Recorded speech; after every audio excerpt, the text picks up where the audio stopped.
So good evening, and I'll ignore that. Good evening. Welcome to Aurora's Committee of Adjustment meeting.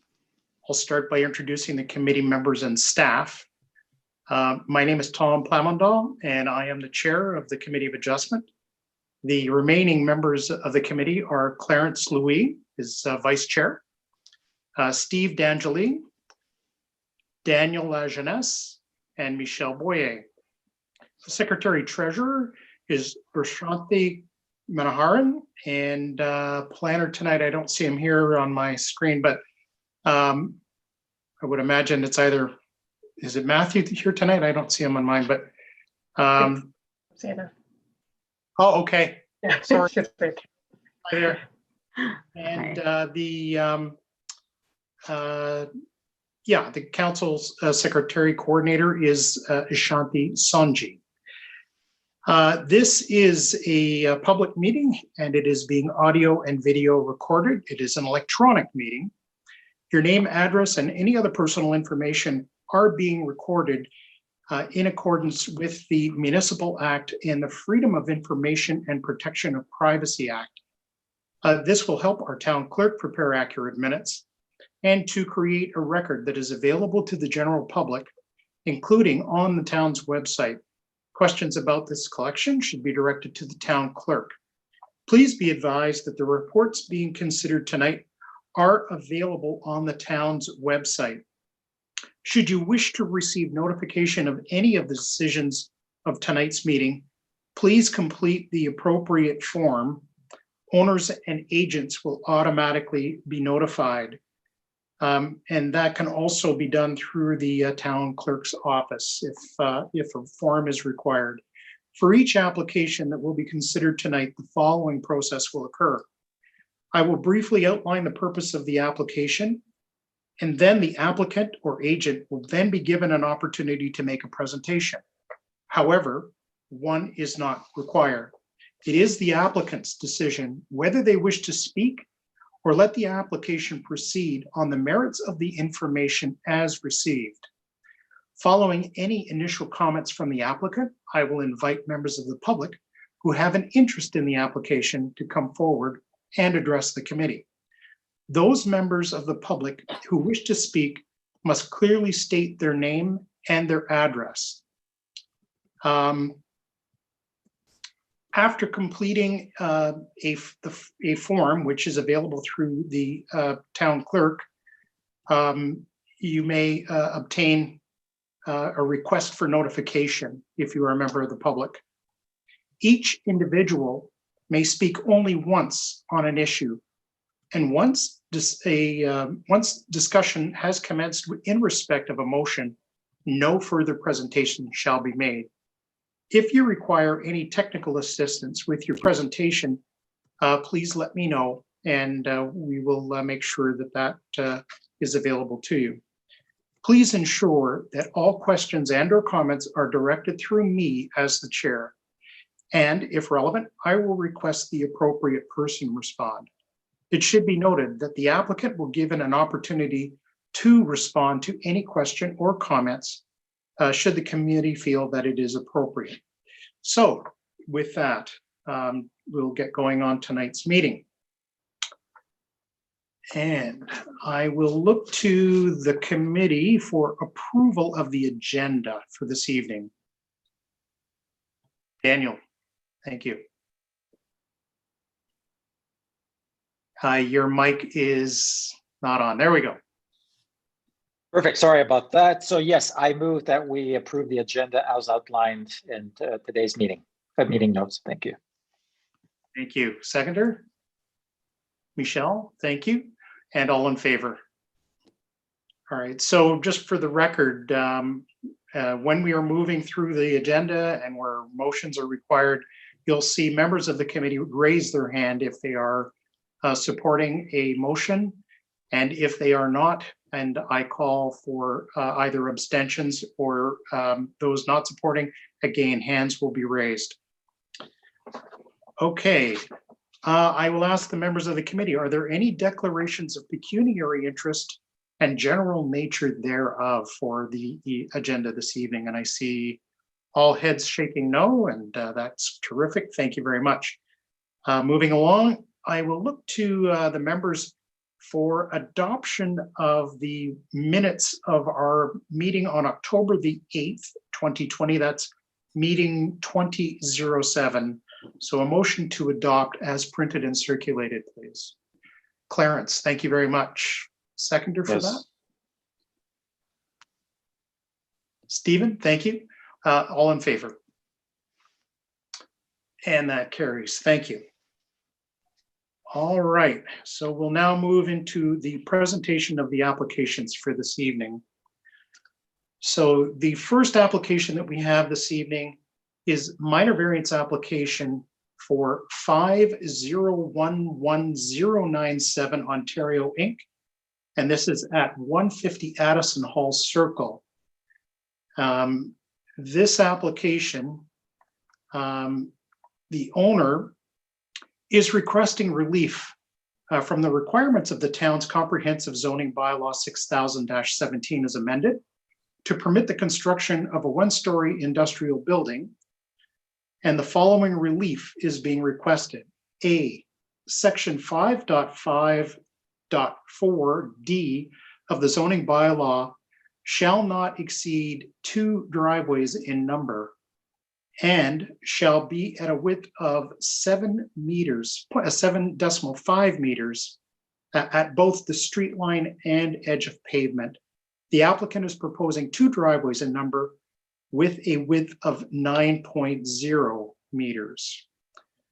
So moving to comments that have been received through the planning department. In terms of the official plan, planning staff are of the opinion that the increased width for both driveways will provide convenient vehicular movement on site to loading spaces and safe movement for a fire truck. So they are supporting the zoning bylaw. The increase of the driveway width from 7.5 to 9 meters is to allow for the movement of fire trucks as well as loading trucks and general safety of turning into and out of the property. Planning staff are therefore of the opinion that increased width for each driveway will not result in any negative impacts and are of the opinion that the general intent of the zoning bylaw will be met. In terms of its appropriateness for development, again, the increase in driveway width also allows for safe movement of loading trucks, fire trucks in and out of the site. Staff are supporting. Is it minor in nature? The planning staff are of the opinion that the requested variance will not have any negative impact on the overall business park area or on the subject lands. Therefore, staff are of the opinion that the proposed minor variance is minor in nature. Of the departments and agencies circulated, engineering services, no concerns with the proposed minor variance. Building division, preliminary zoning review conducted, no comments provided specifically on the application at the time of writing this report. Accessibility advisor, no comments or concerns. Operational services, parks division, no concern with the proposed minor variance. The regional municipality of York, no concerns with the proposed minor variance. Electric utilities, no concerns with the proposed minor variance. I note that York Region, Central York Region Fire didn't put in any comments on this particular staff report, and yet the applicant is expressing concern based on fire circulation. And with that, I'll ask if the applicant is here. And does he or she wish to make a presentation? I believe it's Tom Gluck, Paul Arunda, and Gary and Cindy Lee. Yes, Tom is here. Good evening and welcome. Is there a presentation that you wish to make on this application, sir? I have a very short presentation, no graphics, just words. And if I may proceed. Sure, by all means. Yes. Thank you. Okay. Mr. Chairman, members of the committee, my name is Thomas Gluck. I'm the architect for the project, representing the owner. We are, of course, very pleased that there is a positive planning report, and we absolutely welcome all the comments that they've made. I do want to state, however, that there was absolutely no reason for us to be here at the Committee of Adjustment. We are here at the Committee of Adjustment because of a poorly written and inconsistent bylaw. For example, the business park development engineers designed all the entrances in this park to be 9 meters wide. The curbs are poured at 9 meters wide. There was no inconsistency for them. Their design went through all the required approvals and was constructed. So we are here really to fix a poorly written bylaw, and we do not believe that it is the function of the Committee of Adjustment to fix a poorly written bylaw, nor is it the function of an owner to make an application to fix a poorly written bylaw. So we are requesting on behalf of the owner that the application fee for the minor variance be waived. And that's basically what we wanted to talk about. Okay. Is there anyone else from your team? I've noted that again, and I can see Paul, you're there, and I believe I can see Gary, you're there as well. Is there anything else that either of you wanted to add to the presentation? Tom, Yes. no, I don't have anything to add. Just here to support Tom and Paul if any question arises from the owner's perspective. So I don't have anything to add. Neither do I. All right, thank you, gentlemen. So with that, I don't believe there is anyone here from the public, but I do have to ask, is there anyone here from the public who wishes to address the committee on this application? Through you, Mr. Chair, we have no delegates for this application. Thank you very much. All right, so I will turn it over to the committee if there are any questions or clarifications that are required on this application. Daniel? Thank you. Through you, the chair. Actually, it's an extension to what you were saying, Tom. I sort of had seen the same issue, and it's therefore a question to the town. When a department does not comment, is it to be expected that there is acceptance? And specifically in this case, as this is very much a question of allowing for fire trucks and so forth, yet they have the fire department have not commented. How are we to take that absence in terms of comment from a department? So to staff. To staff. Hi there, through the chair. With respect to the variance at hand, if there's no comments with respect to from the fire department, I would take that assumption that they are satisfied with the variance as it is. If there was an issue, it would have been brought to our attention and the report may have been written differently. Perfect. I simply wanted to confirm this was not just a question of omission or not having enough time to comment, but that does not seem to be the case. So that was my only question. Thank you. Other members of the committee? Okay, go ahead, Steve. Okay, Mr. Gluck, if you could, if you wouldn't mind expanding on your comment that you believe that it's a poorly written bylaw, is it your position that the 7.5 meters would be insufficient in all cases? Or I'm just trying to understand the clarity that you're saying. Yeah. Yes, of course, I'd be very happy to address that. The 7.5 meter dimension comes from section 5 of the bylaw, which is parking and stacking requirements. Within that bylaw, there are 4 points under ingress and egress. And the first point says that ingress and egress to and from required parking spaces shall be provided, et cetera, with driveways of a minimum of 4 meters and a maximum of 9 meters. So right off the bat, 9 meters is mentioned in the first item. The second item, the maximum width of any joint egress and egress driveway measured along the street line shall be 9 meters. So that's 2 instances of 9 meters. The third point is the minimum interior angle of intersection between a driveway and a street line shall be 60 degrees. That's a minimum, of course. We have 90 degrees, which is standard. And the last one says that driveways shall not exceed 2 in number and shall be a width of 7.5 meters at both street line and edge of pavement. So the fourth item contradicts with the first 2 items. Why, if there is 1 driveway, it could be 9 meters, and if there's 2 driveways, they would need to be 7.5, is actually not sensible. However, having said all that, these are all in the section 5 of the bylaw, which is parking. There is also loading requirements, which are actually in section 10, which is employment areas.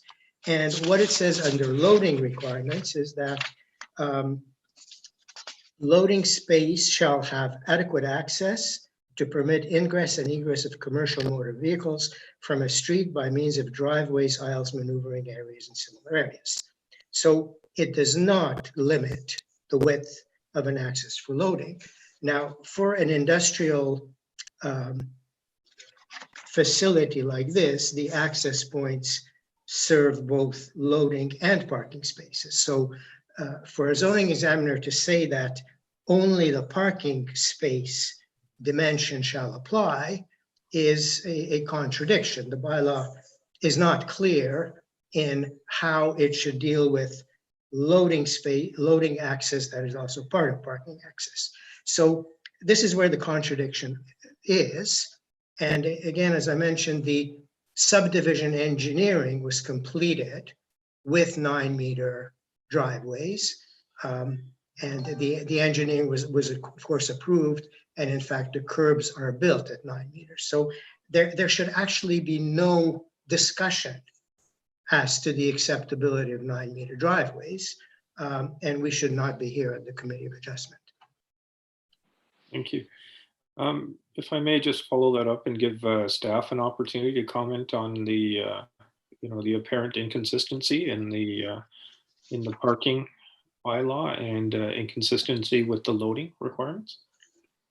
Through the chair, we've spoken to our zoning department. It's actually going to be reviewed as part of their review of that section of the bylaw.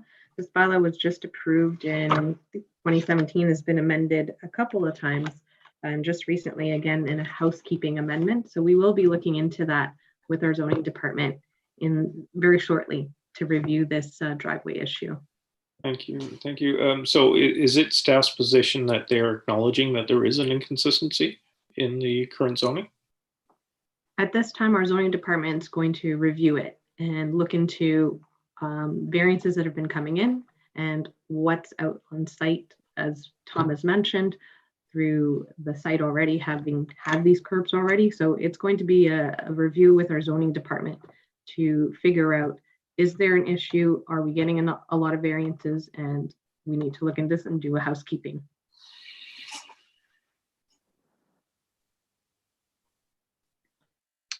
Okay. Anything further there, Steve? Oh, not for now. Thank you, Mr. Chair. Anyone else from the committee? Clarence, please go right ahead.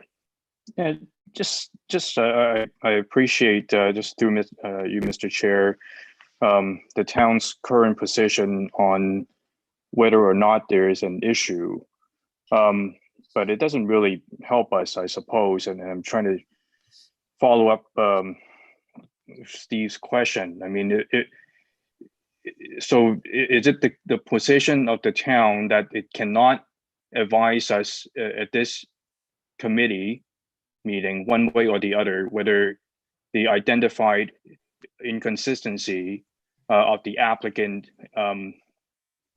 is an issue or not. And that's the part I'm trying to understand, because it affects whether or not we grant a fee waiver. So perhaps the town can assist us in giving us a little bit more clarity on this position. Through the chair, at this time, the staff have not seen it as an issue. As this says, I haven't seen that many driveway variances on Addison Hall at this time. I think there's only been one other one. So the staff haven't gone through a fulsome review of the entire site to see this as an issue. It's only come up recently, and this bylaw was out in effect as of 2017. All right, I think that's as far as we can get. Thank you. Go ahead, Stephen. Sorry, so maybe a follow-up question to staff with regards to our options here. Is it a possibility to defer the payment of fees pending the outcome of the review? The problem is, through the chair, the problem is we're not sure when the review will be completed.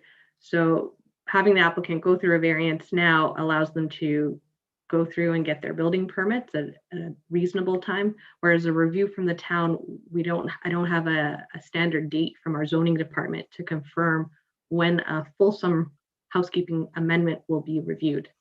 Right, so thank you. And just a follow up to that, and just for clarification, I'm not suggesting that we defer the approval or rejection of the variance request. We just put a deferral on the payment of fees pending the outcome, and aligning the payment of fees to the outcome of staff's review, given that we don't have clarity whether there is an inconsistency or not from a staff perspective, which I understand it requires a review. However, without staff's input, it does appear, or it could appear, that there is an inconsistency that is requiring this variance and the payment of the fee.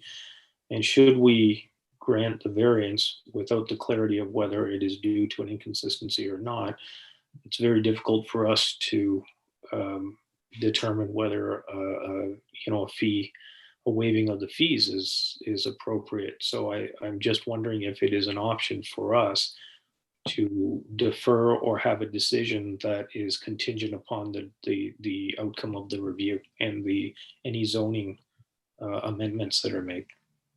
Through the chair, the applicant has paid the fees as part of the review of the application. So the fees have been taken in already, and those fees go towards staff's time to review this application, as well as circulating the application to ensure consistency or if there's any issues. With that being said, ideally, you'd want to, through the chair, you'd want to deal with the fee issue at this time, to come back to the committee on a application that has already been dealt with a year ago. Like, I don't have a timing, and that's the problem. Ideally, you'd want to deal with the fee now as it's before you and make the decision whether a fee can be waived or not. This is the time to do it. And we can't table a fee at this time. Well, fair enough, I think. So through you, Mr. Chair, so is it fair to summarize that in the absence of guidance from staff, we will just take the evidence as presented this evening and use our best judgment? Would that be a fair approach? That's correct. I don't think that we can defer fees. I think we can waive them. And that's something obviously that we can do. And at the same time, we'd be dealing with the application. Now, I've got a couple of questions. If no one else has anything further at this point. No? Okay. A couple of questions then. Mr. Gluck, are you, or is the owner of this particular block, this particular property, the only property that's owned by your client?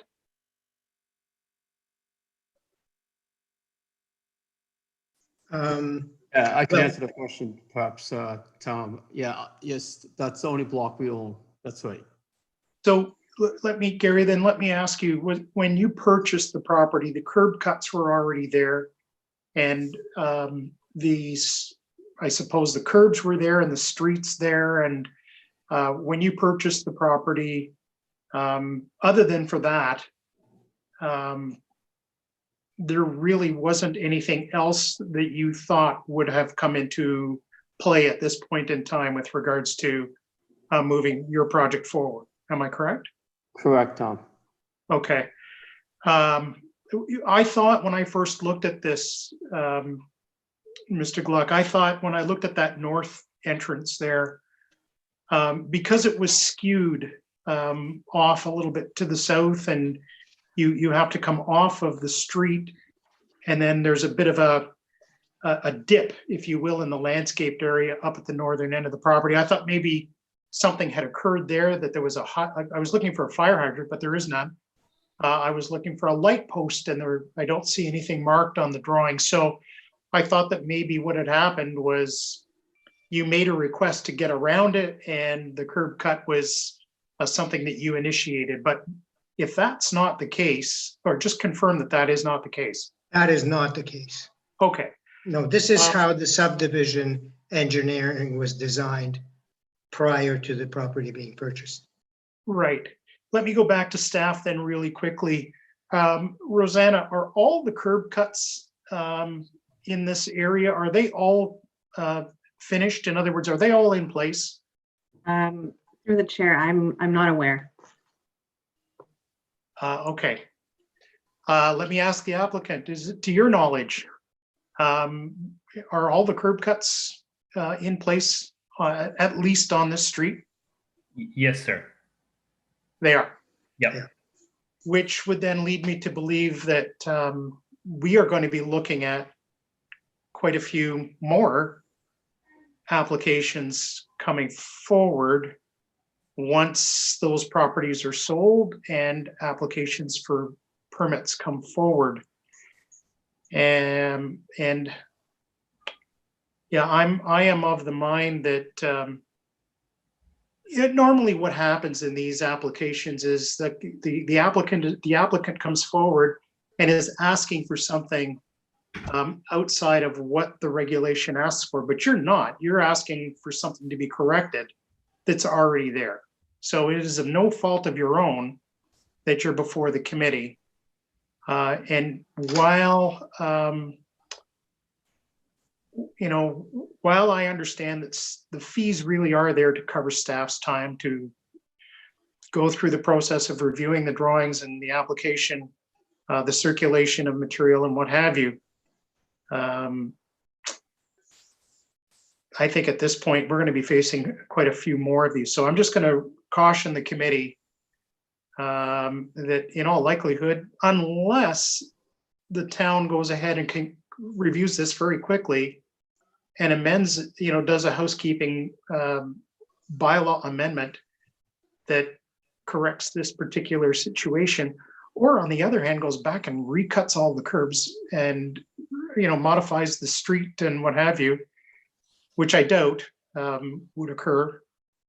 I'm thinking that I'd be tempted to waive the fees. The other thing that comes forward here, and the reason why I mentioned it, if you look at it, the applicant is asking for the variance because of fire truck access, loading and access for vehicles.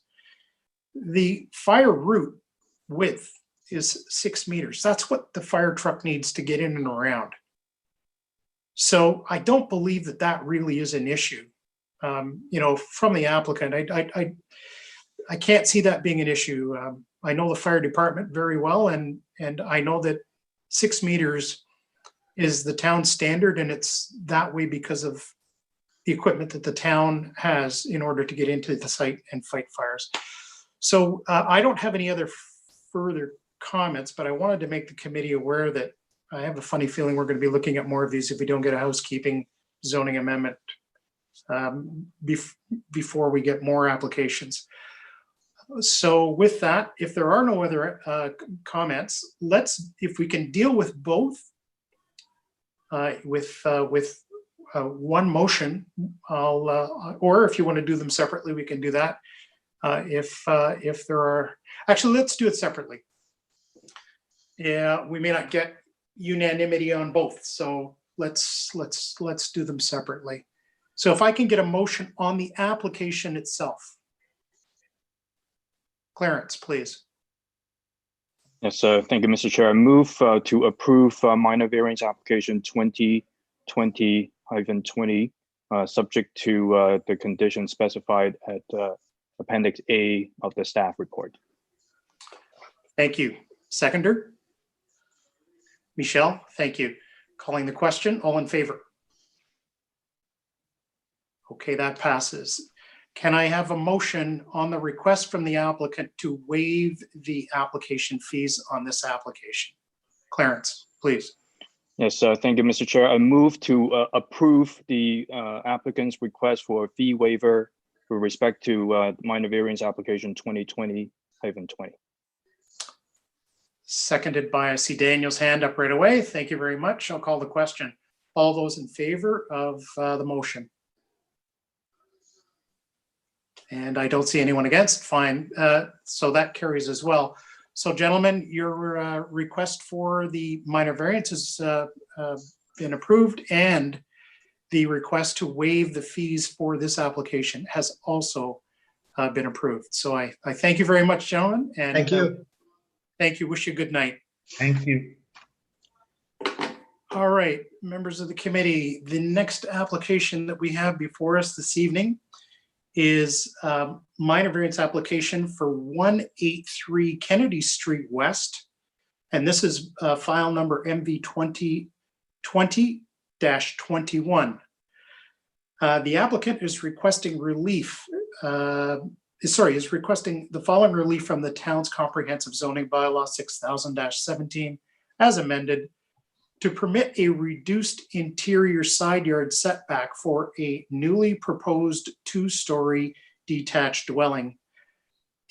Section 7.2 of the zoning bylaw requires a minimum interior side yard setback of 4.5 meters.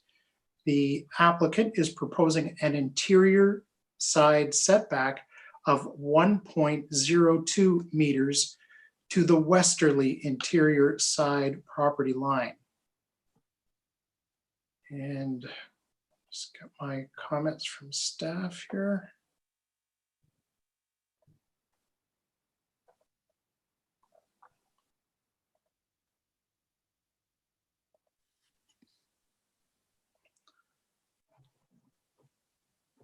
Sorry, this is taking a moment. I apologize. My computer went to sleep here on me.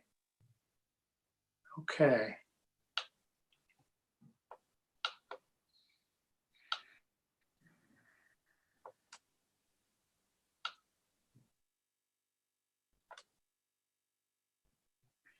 So in terms of the official plan, staff's reports indicating that taking into consideration that the new dwelling is proposed to be developed primarily on the area of the property designated suburban residential, and that the dwelling would be in keeping with the surrounding context and character of the existing neighborhood, the general intent of the official plan is being maintained or will be maintained.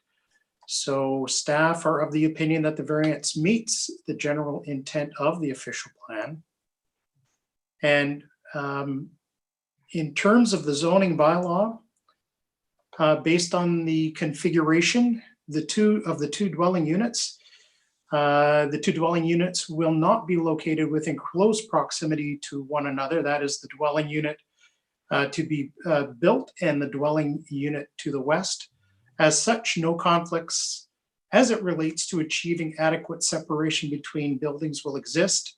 Staff are therefore of the opinion that the requested variance will provide a sufficient separation distance between the buildings on abutting properties as the bylaw intends. In terms of its desirable and appropriate development,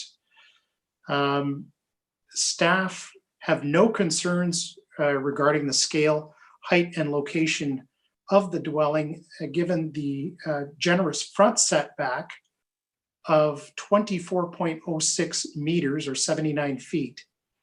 No negative impacts from a privacy standpoint are anticipated by staff. In addition, staff are also of the opinion that an adequate side yard setback will be provided for the purpose of access to the rear yard for the maintenance within the side yard. So on that basis, staff are of the opinion that the newly proposed detached dwelling and requesting variance is compatible. Is it minor in nature? Staff are of the opinion that no negative impacts are anticipated to result from the proposed new dwelling and the requested side yard setback. Departments and agencies comments. Engineering. They have reviewed the above noted application and have no concern with the approval, subject to the following conditions: that the existing drainage pattern shall be maintained. Any changes due to site grading works shall not cause any adverse impacts on the neighboring properties. Building division. Preliminary zoning review was conducted, no comments provided, specifically on the application at the time of writing of the report. Operational services, Parks Division. I am not going to read through all of it. There are extensive comments here. Essentially, they have reviewed the documentation for the property associated with the above noted application and provide recommendations and conditions in the event that this application is approved.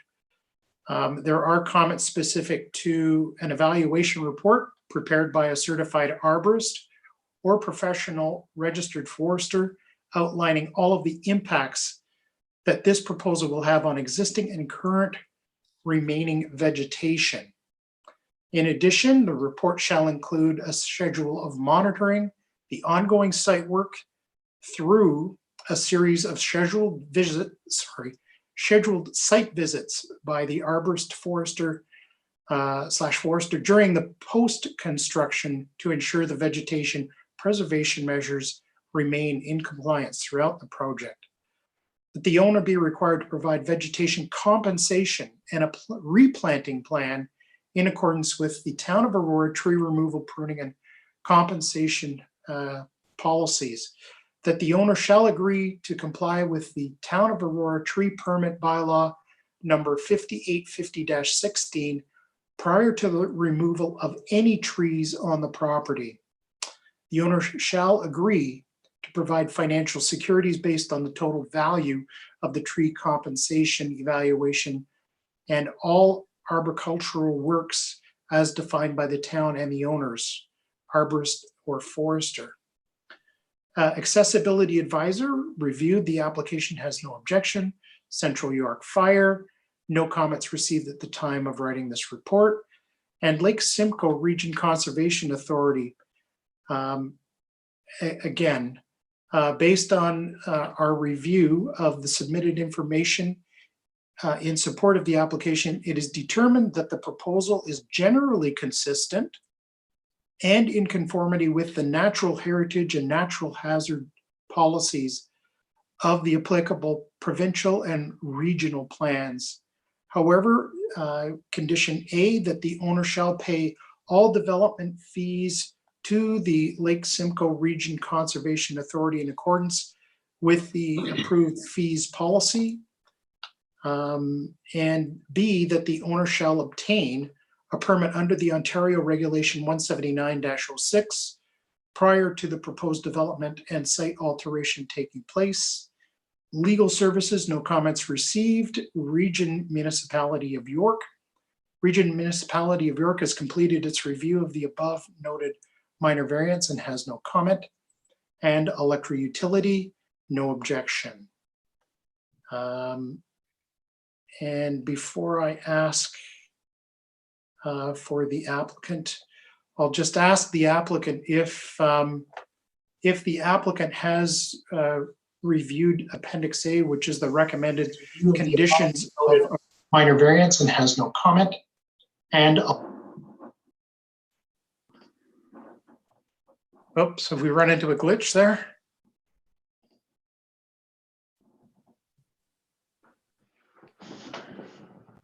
All right, so I'll ask the applicant or owner. I believe it is, hope I'm pronouncing this correctly, Rajat Daham. That is correct, Mr. Chair. Good evening, welcome, sir. Good evening. Is there a presentation that you wish to make? Yes, I do have a presentation. I think Brashante has a presentation slide that I sent out. So if she could share it with everybody, and then I can start. Perfect. Good evening, Mr. Chair, committee members, and staff. My name is Rajat Dam, and I'm here with my wife, Sangeeta, and we currently reside at 1 Poynton Street in Aurora, and have been doing so for the last 11 years. However, the property in question is 183 Kennedy Street West, where we're proposing to build our family home. We are very excited about it, and I'm in front of you to ask for a minor variance of the west side of the property to 1.02 meters. It's a rather straightforward application, and I understand from the staff report that they're in agreement and are recommending an approval with some conditions, which I'm okay with. Please note that the property is regulated by Lake Simcoe Conservation, and this design incorporates their recommendations. The team of engineers, architects, arborists, along with Lake Simcoe Conservation staff, Town of Aurora staff, have worked very hard to design this property, which is very fitting to the neighborhood. And as you can see on the slide, it comfortably meets most of the zoning requirements except for the one that we are requesting. Next slide, Brashante.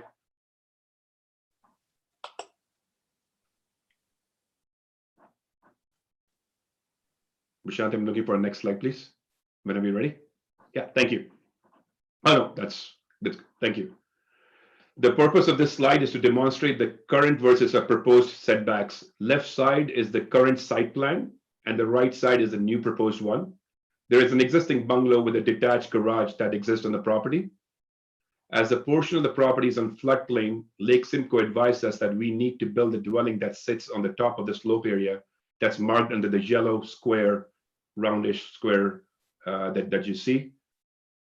Hence restricting us to move the building towards the east. This was done to meet the floodplain and the water setback requirements. There's a stream that runs on the east side. You can see in sort of before and after scenario that we are actually increasing all the setbacks compared to what actually currently exists. So I've marked out all the different setbacks that exist on the property right now, and we are actually improving each and every one of the setbacks. Here, I would also like to point out that the westmost part of the house has a tandem garage with a loggia. Both the structures have no rooms on top of it, making it actually compliant within the bylaw 7.5.1, which allows a 1 meter setback for an attached garage, and or a carport, and we're proposing a 1.02. Honestly, if we were to build a carport with a similar design where the loggia exists and call it a carport, it would be in compliance with the setbacks. Next slide, please, Brashante. This slide actually shows some of the considerations and restrictions that we had to make in order to make the impact as minimal as we could. On Lake Simcoe's advice, we had to build within the top of the slope, and shifting the garage easterly would have actually required additional grading and fill, disturbing the drainage, which would have not been advisable, as you pointed out, Mr. Chair, in your very first comment from the engineering department. The westmost part of the garage and the loggia is a single story, limiting the height impact. Hence, there is no privacy issues.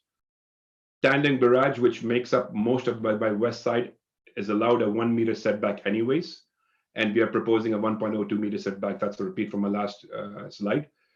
Where the current garage exists, we are replacing that with a loggia, and its setback has been increased from 0.88 meters to 1.02 meters. Lastly, and the most important, the distance between our house and the 193 Kennedy Street on the west side is 12.9 meters or 42 feet approximately, which is more than 4.5 meters times 2 required by the interior setbacks if we were to go by the zoning requirements. Next slide, please.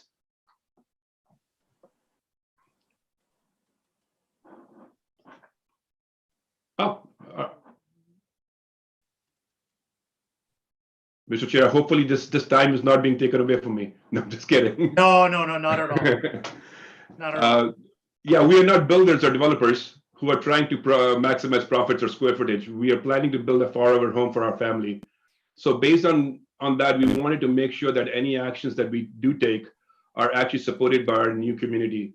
This is very important to us, and we actually canvassed the area and talked to our future neighbors. And I'm sure committee would understand and appreciate that this was actually kind of hard in the unprecedented times that we live in these days. So we had to put on our masks and go knock on doors for the first time. You would notice on this slide that we were able to contact all our neighbors with who we share our boundaries with and some beyond. None of them have any objections, and they support our cause. The gentleman on the west side, who technically should be the most impacted on 193 Kennedy Street, has provided us with a letter of support, which is on the slide, and I'm sure it must be in part of your package as well. Next slide, please. Mr. Chair, through you, Mr. Chair, I've been able to do some research on the town's website, and this slide actually shows some of the prior approved variances in the area from the last 2 years. That was easy to get for me. I've used examples which are relevant to only my street, at the joining intersecting street on Highland Court. I don't want to spend too much time here, but as the committee has already knows about these approvals, but this is to show that there have been similar approvals that have been granted and in different circumstances, or I would consider them even less favorable circumstances. Next slide, please.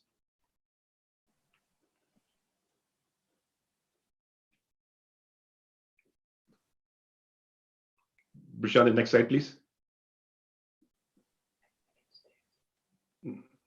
Maybe it's overall, I'd like to summarize that it's our opinion that we do meet the 4 requirements for the minor variance: the official plan intent, the zoning bylaw, as we have adequate space between the 193 Kennedy Street and ours, about 12.9 meters. And with the size and the scale and the look, we believe that we are proposing a home which is an appropriate development and desirable and fitting for the neighborhood. Considering all the changes and the fact that we are improving on the existing setbacks that already exist on the property, we consider this as a minor variance. Next slide, please. Oh, that's the end of my slide. I hope the committee members appreciate our intent that we are trying to build a home which meets most of the requirements and will approve this application. I would welcome any questions that you may have. Good evening. Thank you very much, Mr. Dam. Is there anyone here from the public who wishes to address the committee? I don't believe there is, but I'll just double You're check. correct, Mr. Chair. You are absolutely correct. No delegates here. Thank you very much, Prasanthi. All right, so I'm going to then ask members of the committee if they have any questions or comments on this application. Daniel, yes. No, I just wanted to, through the chair, I just wanted to make sure that the applicant is aware. They have mentioned the letter of support, but just so we're all aligned, there also seems to be a letter of opposition. Yes. From one of the neighbors at 87 Kennedy Street West. So I just wanted to make sure that that one is aware and commented before I actually come with real notes. I just wanted to bring it forward. Thank you, Mr. Chair. Thank you, Daniel. Actually, that is correct. There was a letter of opposition from 87 Kennedy Street West, which is about 30 houses down on Dottie's on the section of Dottie Street and Kennedy Street. However, when we were notified about this objection, we reached out to the homeowners, and their main concern was they thought that because we were asking for a variance and mainly because of the size of the property, and they thought that we were building the home more on the creek side, which was on the east side, which is exactly opposite of what we were trying to do. And her concern was that we would be building a 20,000 square foot home. And we were able to explain to her that the home actually is going to be at 15%, about 15.58% coverage versus the 35 allowed. So it's not a massive home like the ones that are being built across from the street. So based on that, she actually took away her objection. And Yeah, that is I- correct. I yes. think so that should be on the record. Yes, it is. As a matter of fact, yes. Bersanthi did send an email out notifying us that letter of objection was withdrawn. So we were and are aware of that.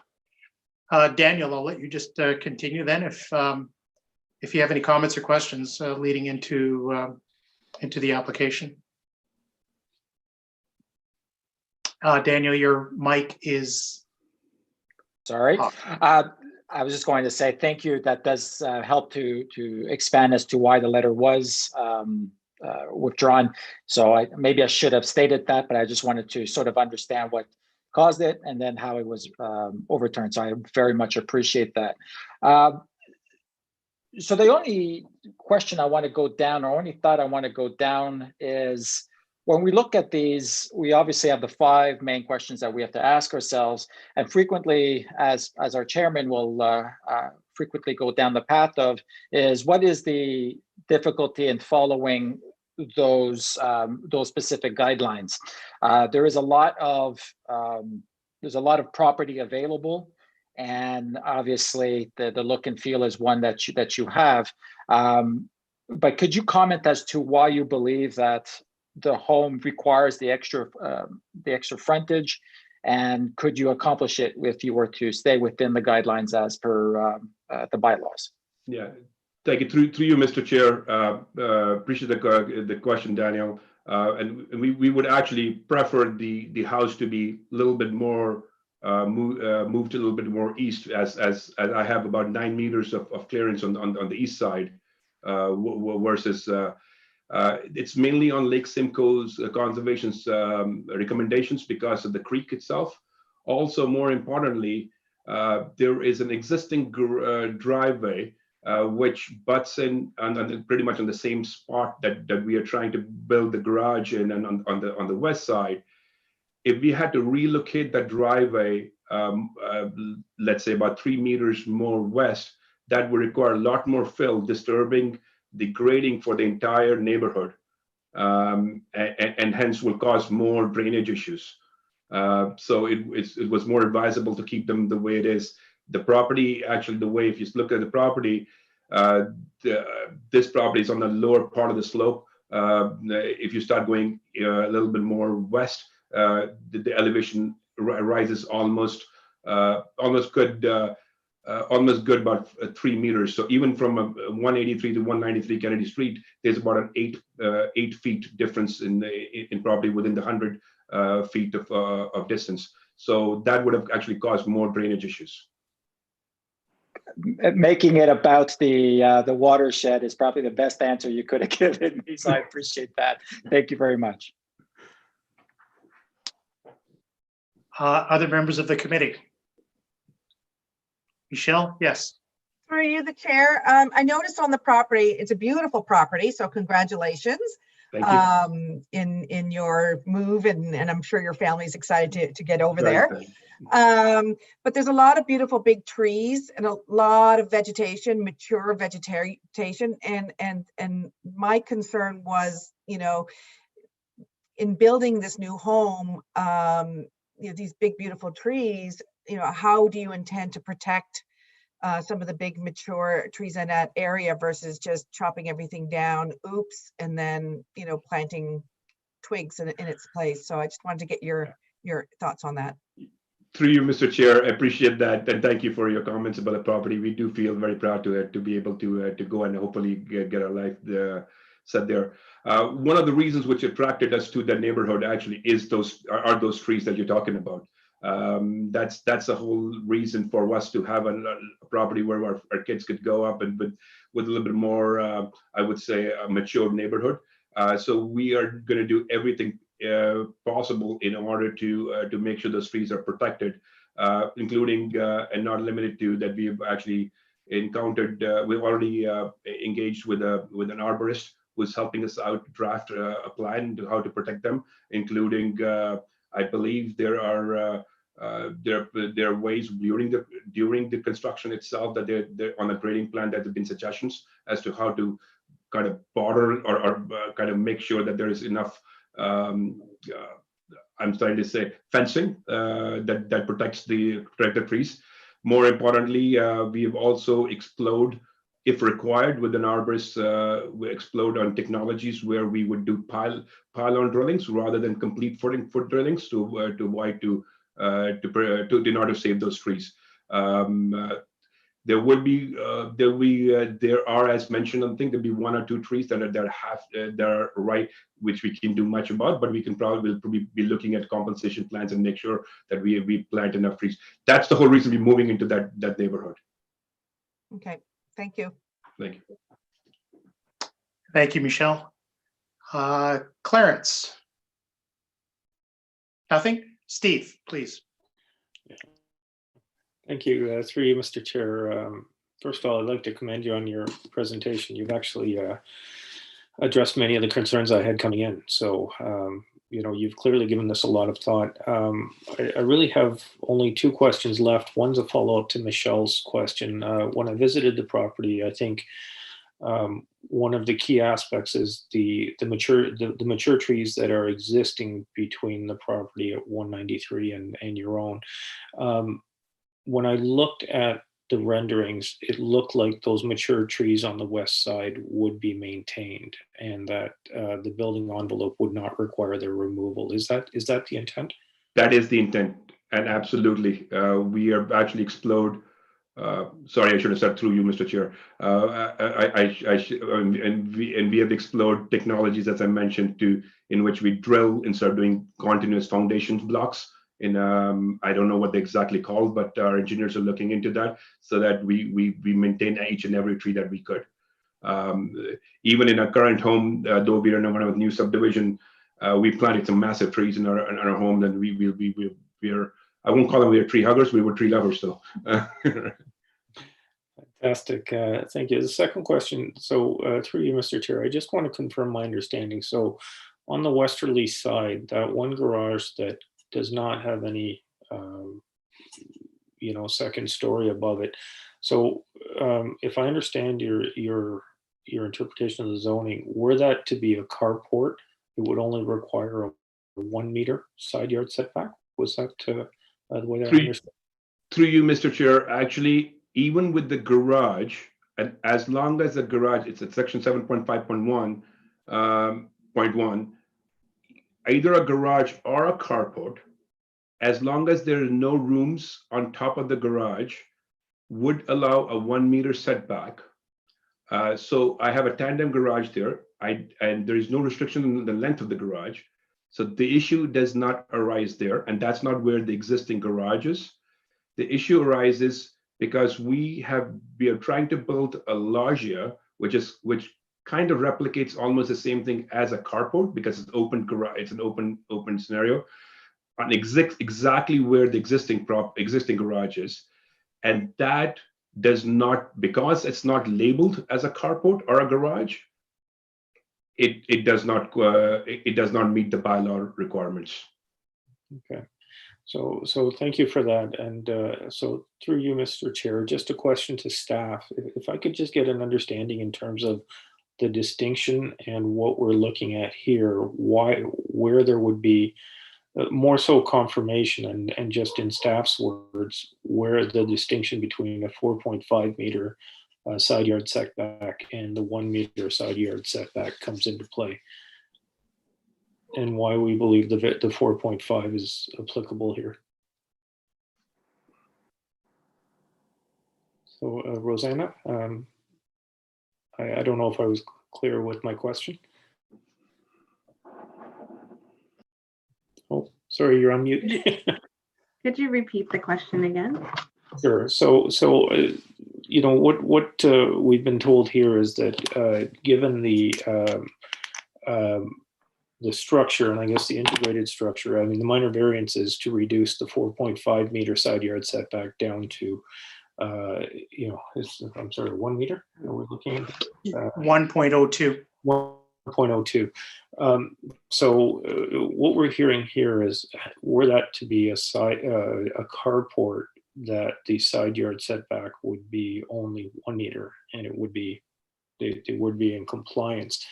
But given the structure that is proposed, that is what requires the 4.5 meter. So I'm just looking for staff to maybe expand on that and to clarify the difference of where a 4.5 meter would be required and a 1 meter would be required, given that is it because we have an integrated structure, or is it that would be considered part of the building, or because, as we've heard and as we've seen by the renderings, this does appear to be a garage with no second story structure above it. So I'm just looking for clarity and I guess confirmation of what we're hearing in terms of the zoning requirements and the differing zoning requirements between a 1 meter side yard setback and a 4.5 meter side yard setback. Through the chair, I would have to look into it in the zoning bylaw. I haven't memorized it. So if you give me a moment, then you guys can proceed and I can look into it right now. That's fair, Rosanna. Take your time. Rosanna, if you don't mind, it's 7.5.1.1. Thank you. Thank you. That's all for me, Mr. Chair. We'd like to All right. continue. Thank you. So Rosanna, if you can just continue just to investigate that a little bit.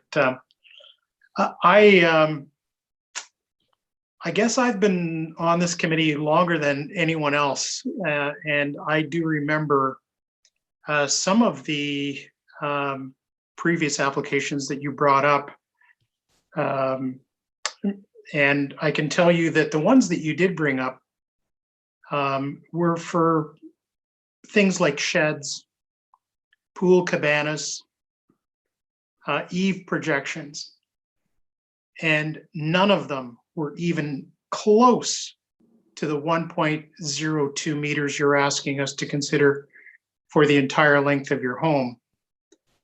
And I do believe one of the ones that you actually cited, and I think it was the pool cabana, that one came before the committee. I don't know if members of the committee remember this, but we actually asked the gentleman to, we gave him an option. We were going to refuse it. And we gave him an option to go back and reconsider it and ask him if he couldn't improve that setback. And I think it was around 1 meter, because the base of the pool, the existing pool cabana, was already there and wanted it expanded, and it was right up against a cedar hedge, and the neighbor wouldn't have seen it and what have you.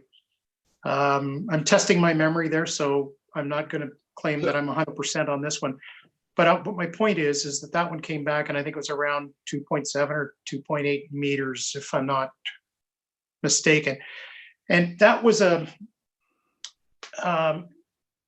sizable pool cabana as well. There was an existing concrete pad that ended up becoming a mechanical room and some change rooms, and it actually had a seating area to observe the pool for the kids and what have you, change rooms and a washroom. In your case, I look at this and I'm a planner, and I've been both a consulting planner on the private side and on the municipal side. On the municipal side for almost 20 years. And I know that when staff sit down and draft these regulations, there's a good reason for it. And I do play a bit of a devil's advocate when it comes to why can't you comply? Or if the setback is 4.5, why all the way down to 1 meter? In my site visit yesterday, I wandered around the property, and I believe Bersanthi, I asked in an email if we could get some clarity on the site plan. There was a setback, and I believe the applicant mentioned it, 15 meters corridor, if you will, for the stream that comes up on that side. And I believe you mentioned that you've got about 9 meters. which I don't disagree with, to the top of that bank and off the side of the existing house, that berm, if you will, that surrounds the home is a man-made land structure. It's not natural. So I look at it and I say, well, if I wanted to, you know, on the merits of my own property, forget how far away my neighbor is. And I'm going to come back to that. Mhm. But forget how far away my neighbor is. For my own personal satisfaction, I'd want to be as close to the 4.5 as I can be. Understandably, if you were close, very close to that top of bank, I can understand, you know, a meter or two reduction. But to move it just all the way over the way you have, and I believe your other comment was, well, then we'd have to move our driveway. Your driveway is finished as far as I'm concerned anyways. That's going to be gone. You know, just the construction process is going to take care of that pretty quick. So I tend to, you know, I tend to look at it from the perspective of, from two perspectives. Me, if it was my home and I was the owner, and me as the planner, and what I think the community, you know, has tried very hard to maintain. And this is an area, no question, under transition. That's the best way I think I can put it. It's an area under transition. Many, many homes have been taken down. Many new homes have been built. But in the almost, 6 years that I've been on this committee, I don't think I've seen anything quite like this. Yeah. So Mr. Chair, can I address those questions, concerns? Go right ahead. Yeah. So I'll start out with your memory. I'm going to commend you for the memory. Your memory is correct about the. I believe the address was 6 or 11. Actually, I think it was 6. The Highland Gate. So, however, I also do understand that none of these are mathematical formulas from whatever I've understand. It's not a matter of percentage. I've seen people get rejected on a 0.1% or a 1%, and can get approved on 98%. So that's not the concern right there. But I'll add. I also, with full due respect, disagree when we allow 2.5 to 3% movement on one side, and also 2.5-3% movement on the other side. We kind of getting them stretched on the boundary on both sides, and we're only looking at a variance of one side, easterly or westerly, in one interior yard versus southern interior yard. But that's not where I'm going to point out my concern to. If Prashanti can be kind enough to put my one of the site plans on, I would actually love to.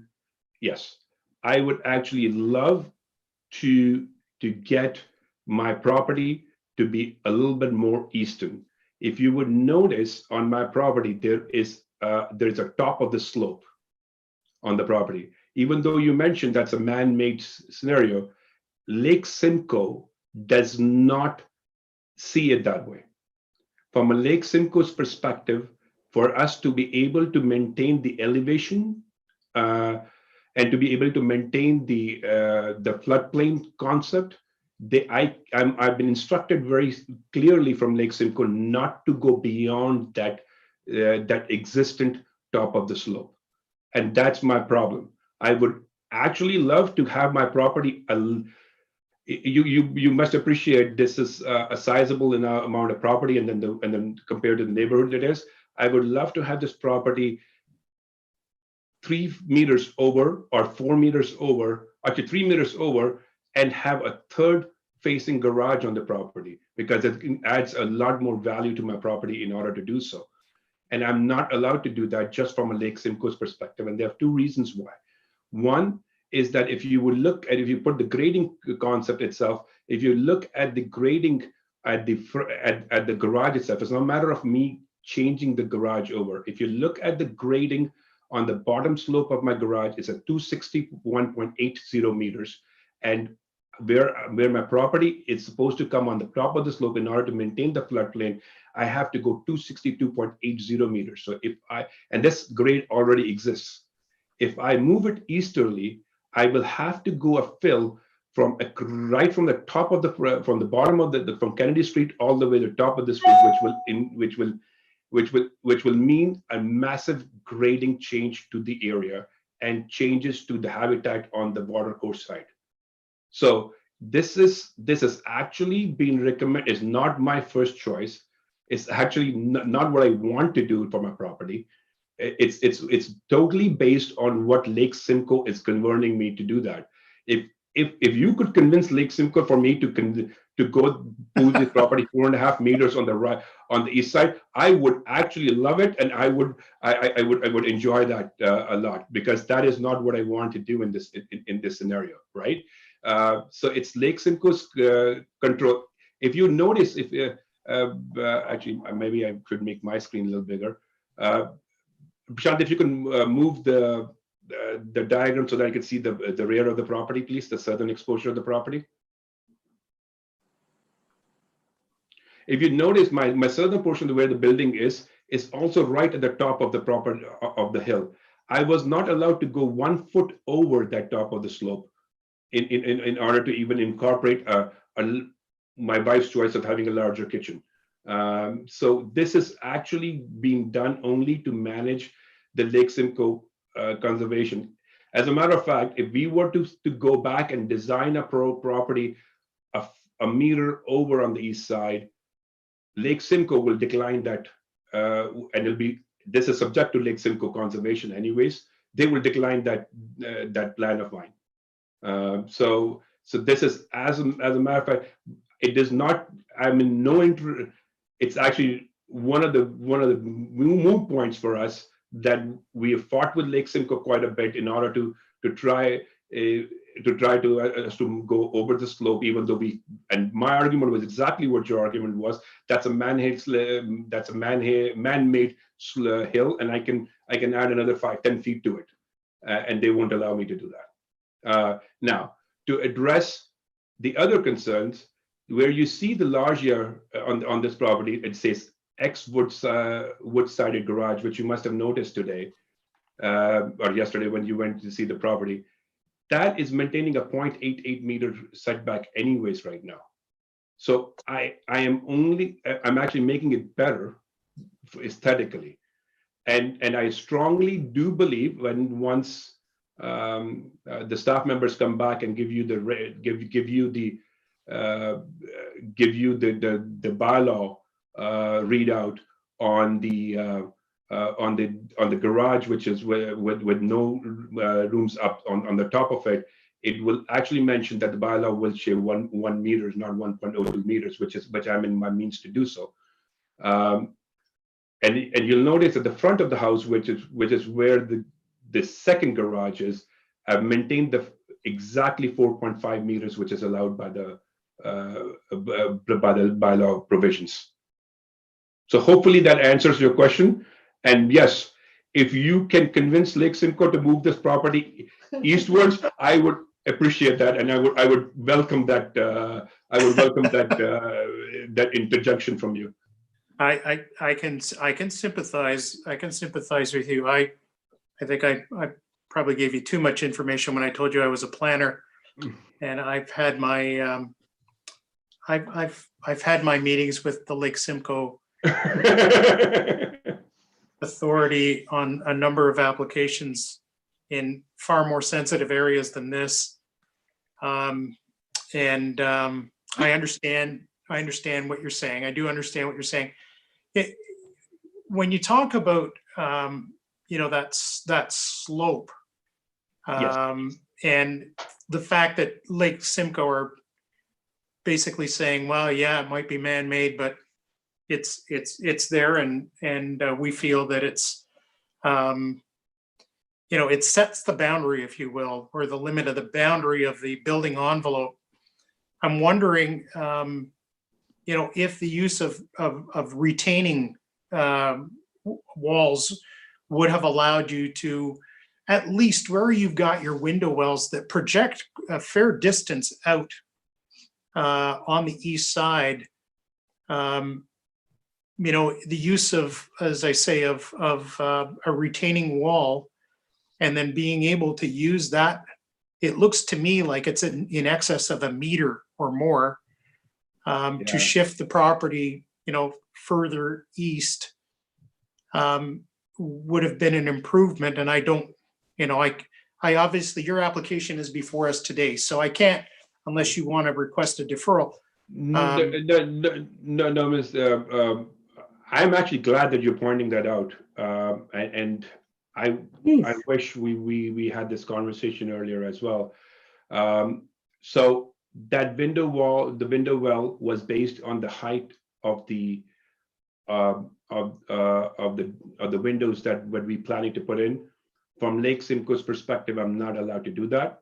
So they have actually reduced my window width from 2 feet down to 1 feet, no, width, height, so that his window walls are moved in, because they are not budging on the fact that I can go beyond that, because only because, and a retaining wall is not a question at all, because that will, in case of their explanation to me, that in case of 100-year flood scenario, that will restrict the flow. As a matter of fact, the pool in the back is an in-ground pool. Had it been, I wanted to propose, because there's quite a bit of, there's almost 6 feet drop or 7 feet drop from the terrace to the pool. So I wanted to make it look like an infinity pool, and I wanted to put an outdoor pool, like a retaining wall, not outdoor pool, an above ground pool in the outdoor, to make it look like an infinity pool, to do an above ground pool, sorry, not outdoor pool, above ground pool, and have retaining walls based on that. I wasn't even allowed to do that. So there was the envelope that they, and we talk about the front as well. So if you would know, Vishant, if you can move the slide back a little bit more north, the front of the house. So if you notice the front of the house, even the front of the house, the drop from, when you'll see the elevations, the elevation on the left side, on the west side is 261.97 meters, and it drops down to 261. So it drops about a meter, about 261.94 meters. In order to be able to get a proper driveway to move eastwards, I will have to grade all that slope, and we calculate the amount of fill that would be required, and it was over 500 cubic meters, and they will not allow that either. The only, I guess what I'm trying to let you know is that, not being an engineer, I've done I've been through this with them. With them quite a bit. I actually wanted my architect to be here, but I felt that I've invested more time on this property than being our home than he would have been able to do so. There's not a, we've had sleepless nights in order to first try to get a third car garage, move this property 2 feet back in order to incorporate a bigger kitchen for my wife, and I just can't do it, because they won't allow it. And you're talking, and here we're talking about, plus more importantly, I believe by the bylaws, I think I'm building a garage which is without I'm building a garage without anything on top of it, which should fit the bylaw to begin with. Regardless, I saw your earlier the gentleman who presented, or the group of gentlemen who presented, and I was thinking that this is a misrepresentation of bylaw from my perspective too, and I should have asked for a refund on fees as well, because that's what I really truly feel, because I'm here trying to defend a bylaw which already clearly states, and if the staff members come back, maybe we don't have those questions anymore. Let's go to staff. Rosanna, have you been able to address the question of the 1 meter requirement? Through the chair, I'll read section 7.51 as well as section 7.511. The following provisions shall apply in any residential zone where a private garage or carport having no habitable rooms above is attached or to a detached dwelling, a semi-detached dwelling, duplex, or a triplex. Section 7.5.1.1. On the side where the garage or carport is located, the minimum interior side yard between the wall of the garage or carport, the minimum setback shall be 1 meter. And on the other side, the minimum side yard shall be the required side yard setback of the applicable zone for the particular use. So the applicant was correct in saying what he stated earlier. Okay.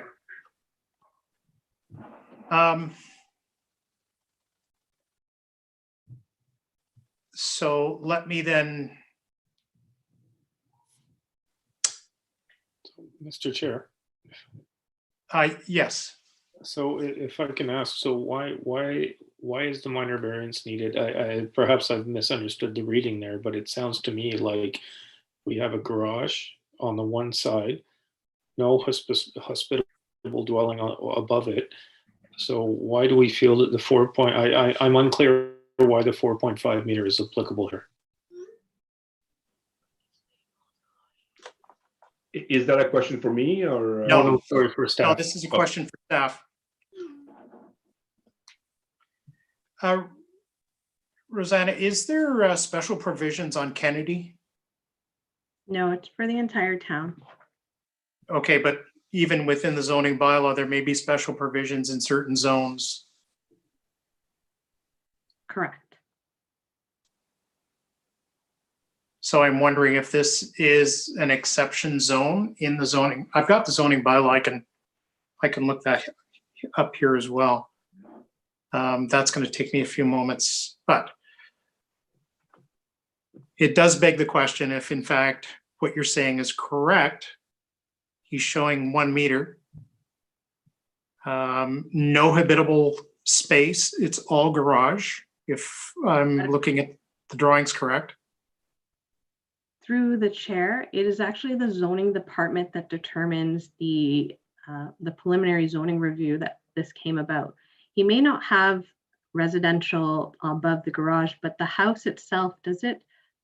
Through the chair, may I ask the owner, does the house itself go beyond that same, so the rest of the house would be 1 meter where there is habitable space? There is no habitable space on the garage, above garage or loggia, which meets the 1 meter guideline. We actually designed it that way. We were surprised when the preliminary review came as that we needed a committee of adjustments, and I didn't question it, and I said we'll go to committee of adjustments, and felt very confident about it, even though it cost me $3,000. Through the chair, it is the zoning department's interpretation of the zoning bylaw through their preliminary review that makes the determination on the whether a variance or not is required. Yeah, I guess the other comment that I was going to make, that even though the setback, not the setback, but the physical distance between what you're proposing and the property to the west is in excess of, see here, I think it was in the staff report.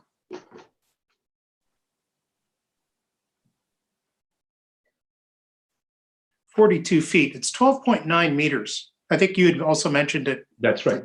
In your presentation. That's right.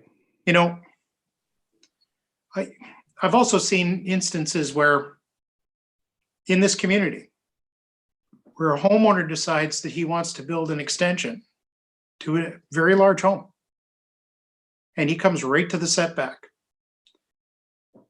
The potential for you is that your neighbor could potentially build right to the 4.5 meters, and you're there with 1 meter.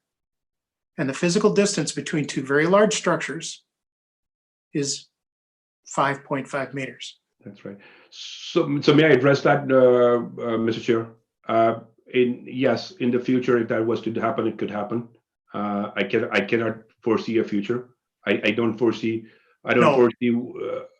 I don't foresee what the gentleman's been just constructing their house right now. He's been doing so for the last 4 years at 193 Kennedy Street. But more importantly, I'll answer your question more scientifically than anything else. This is a mature neighborhood with at least about 25 to 30 mature 70-foot trees on that side of the property. For him to be able to do that, he'll have to go to the town and get permission to knock off 70-foot long tall trees. No question. One. No, let me address it for the second part as well. Let's go back to the drawing itself. You would notice that this is a very unique situation. Where he is built his property, or where his property is, his property drops down 8 to 9 feet in a matter of 10 feet the distance, or 12 feet distance. For him to be able to do that, he'll have to change the grading on all this stuff. And I have no doubt that the town will have a field day with him if he wants to expand and come as close as possible to that. So even though it could theoretically occur, but with the landscape that is on this property, I don't believe that's a viable option. Yeah, I you know what, and I've had people say to me, it can't be done, and then it be done. Yes. And I'm not suggesting, the only reason I make that comment is because when the Committee of Adjustment takes these things into account, we don't just take your property into account. We take the neighborhood. That's part of our job. Part of our job is to look at what the neighborhood looks like and decide whether or not this is compatible, whether it has merit. In your case, my opinion is it does have merit because of the constraints that are being placed on you predominantly by the Conservation Authority. They don't bend very easily, and it's kind of hard sometimes to go up against. I figured that out the hard way. All right.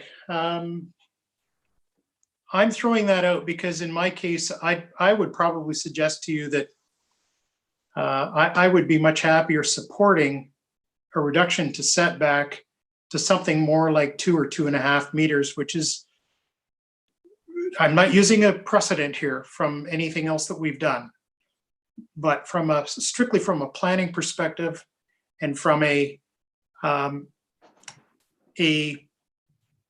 taking all of the other new construction, we'll call it, in the area into account.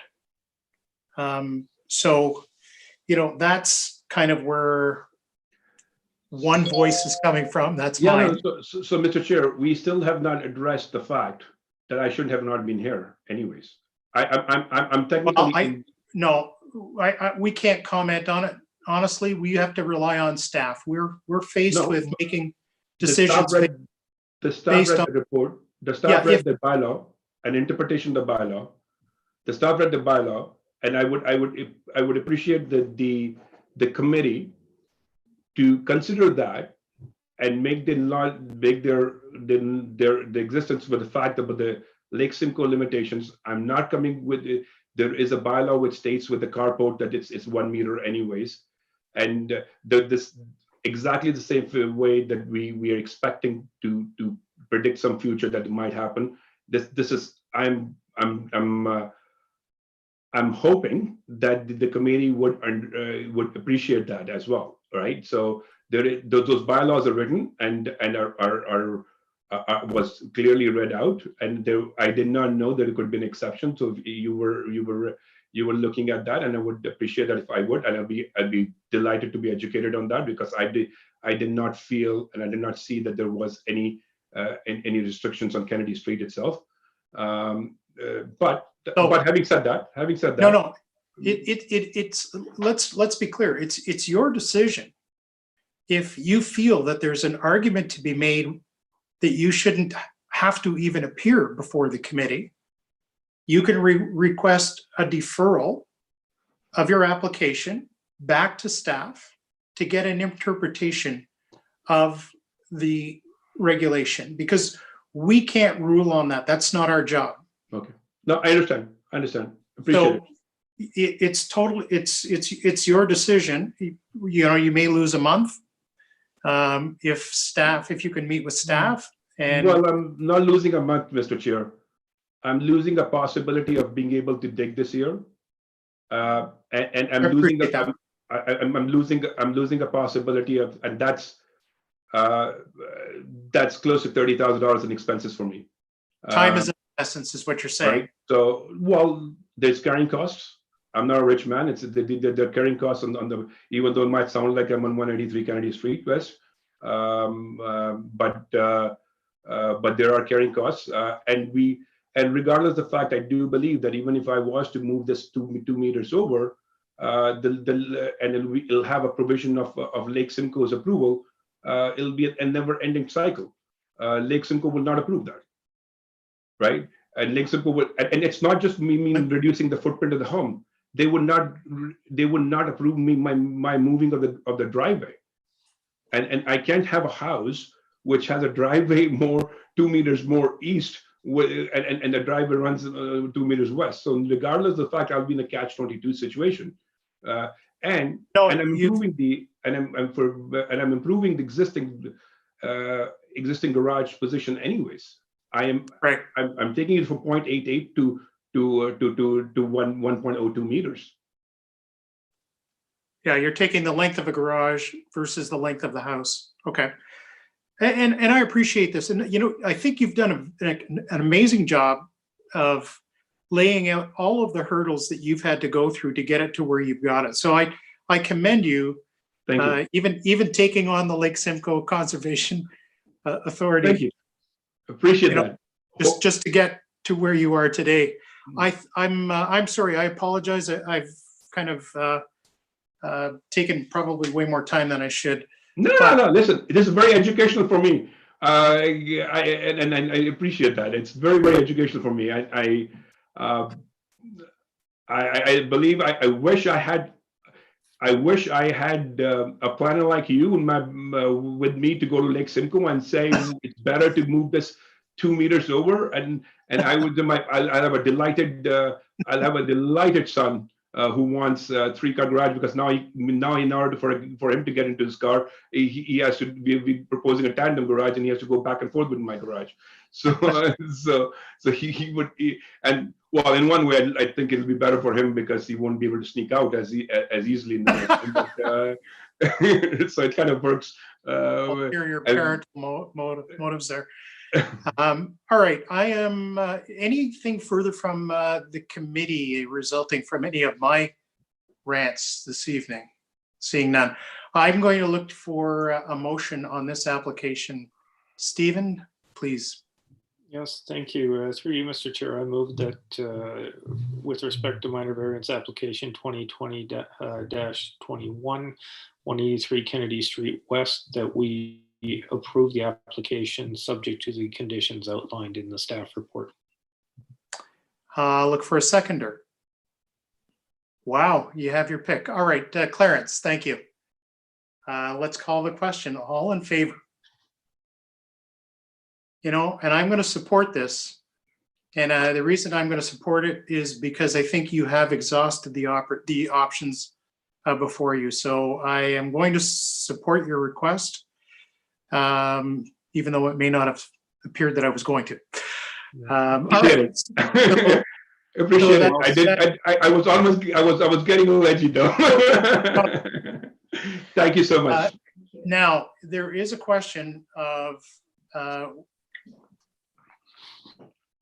the applicant has made a request in light of, well, I withdraw the request, Mr. Chair. I withdraw the request. Okay, thank you. So there is nothing further on this application. I'm assuming you were talking about the waive the fees. I withdraw it. Thank you. The previous chair. Stephen, you had your hand up. No, I was just going to comment very briefly that I think it's well said, Mr. Chair, that that he's exhausted all of the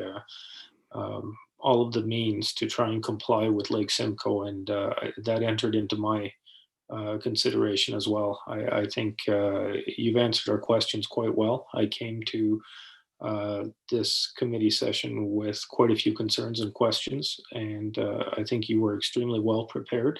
I commend you on that, and I'm glad to see that you've done everything possible to appease Lake Simcoe Conservation. Thank you. I'll invite you guys when the house is built. You'll I'm sure you'll appreciate that it will stay in the character of the neighborhood and will not be impeding on any of the neighbors. Appreciate it. Wish you all the luck. It's a fantastic look. Thank you. Thank you, Mr. Chair. Thank you, sir. All right. So that completes the presentation of applications this evening. Anything under? Pardon me?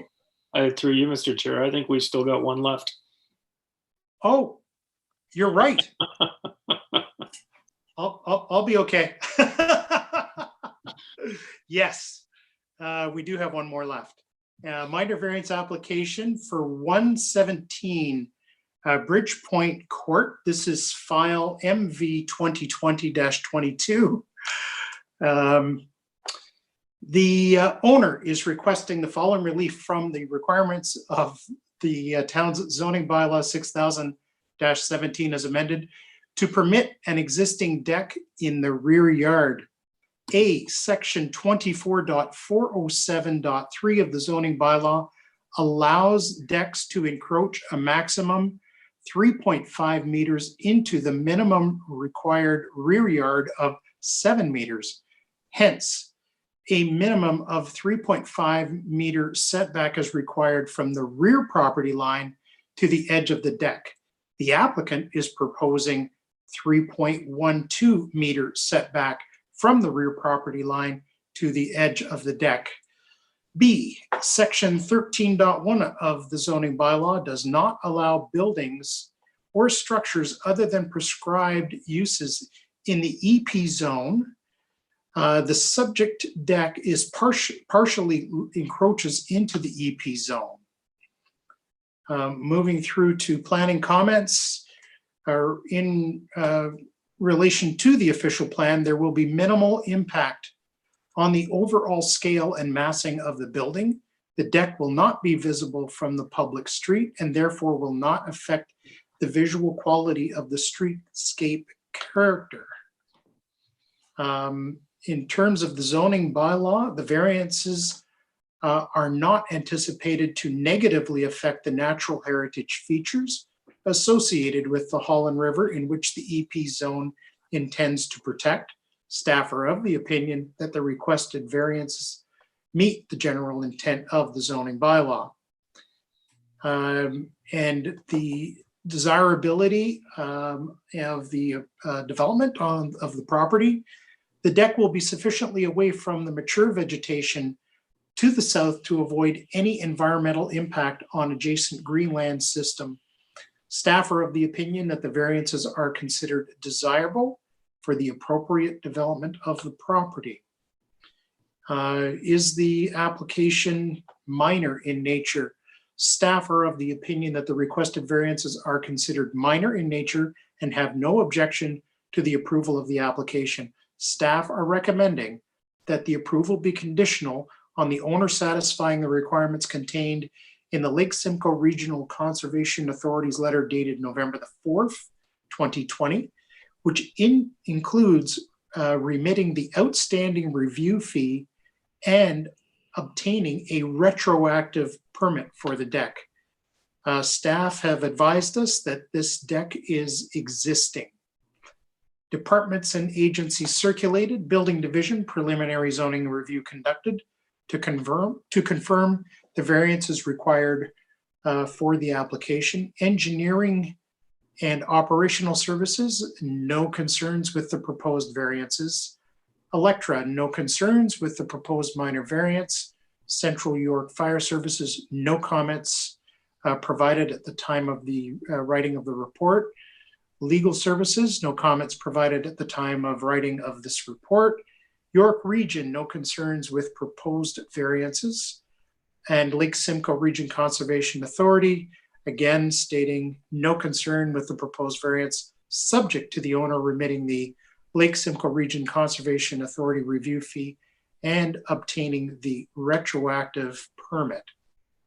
Owner or applicant?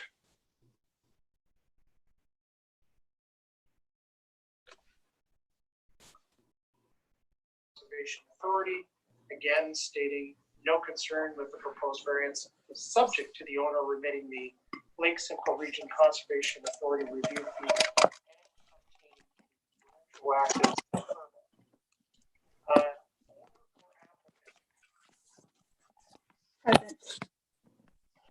So we're waiting for the audio to catch up there. Good evening and welcome. Thank you, Mr. Chair. Thank you for your patience. And do you wish to make a presentation? I do. I've got a slide ready. Prashanti, if you don't mind. Thank you.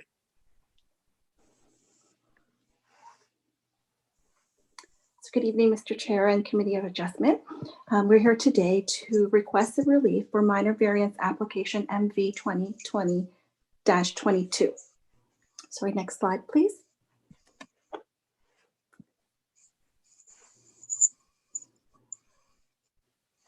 Next slide, please, Prashante.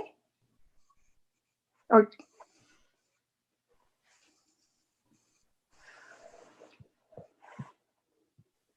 so Prashanti, can you move to the next slide? I can probably go on without it. I've got it here in front of me. So we're looking for minor relief in section 24-407-3 of zoning bylaw requiring a 3.5 meter setback. Our current setback is set at 3.12. We're also looking for a secondary minor variance approval of our deck partially encroaching into EP zone.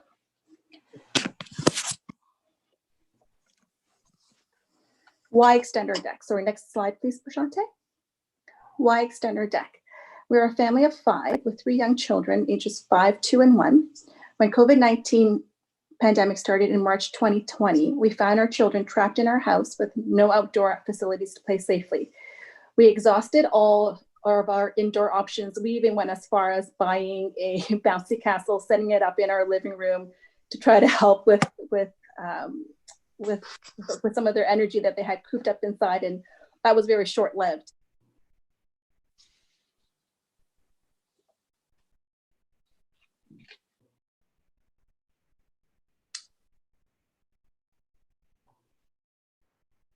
So we seem to have lost both the audio and this connection to the Zoom.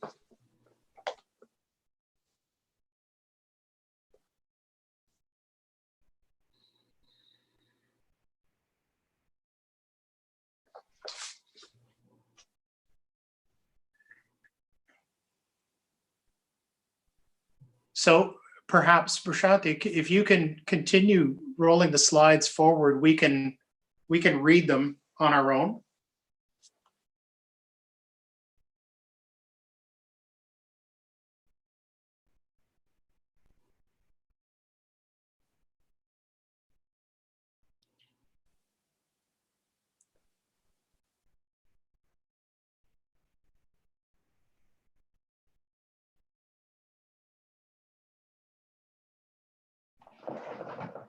Can you see that I'm on the 4th slide now, or am I? Yeah, lagging? that's Okay. fine.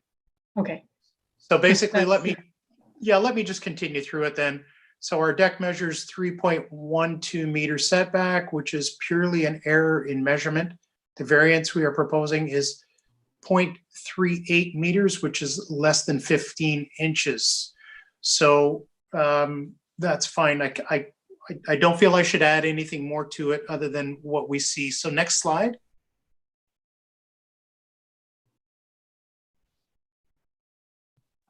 I have no idea why I'm struggling so much. That's okay, Prashanti. This is not the easiest way to conduct meetings, as we all know, so don't worry about it.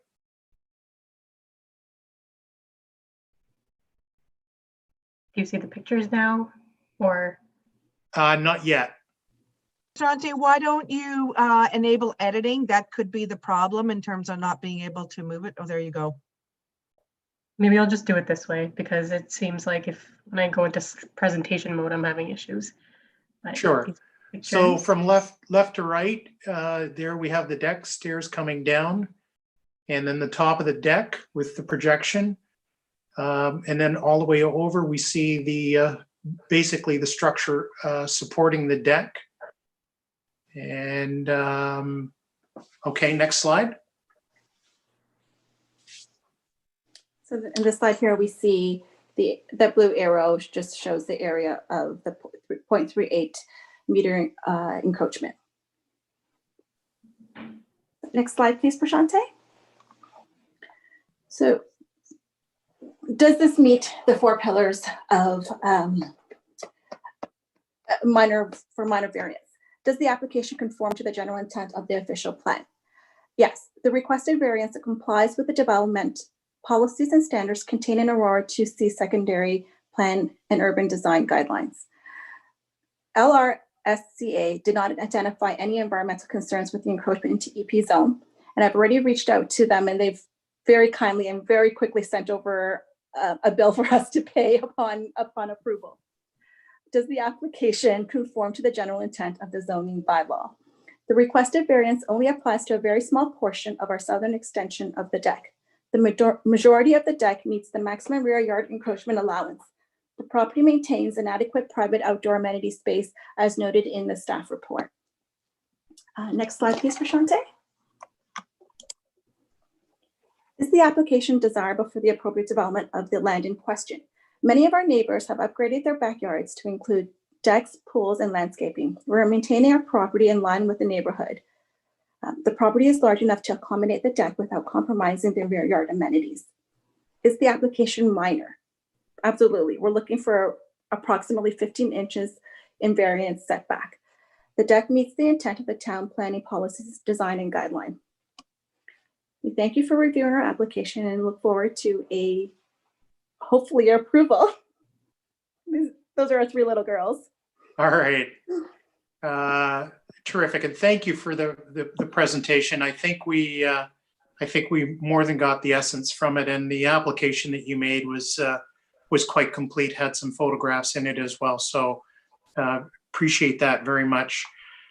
Is there anyone here from the public that wishes to address the committee? And my understanding is that there are potentially 1 or 2 people. Good evening, yes, and welcome. Please give us your name and your address, please. Hi, Mr. Chair. My name is Ken Wang. I live in the address of 123 Bridgepoint Court, and beside me is my mother, Shu Yuan Cao.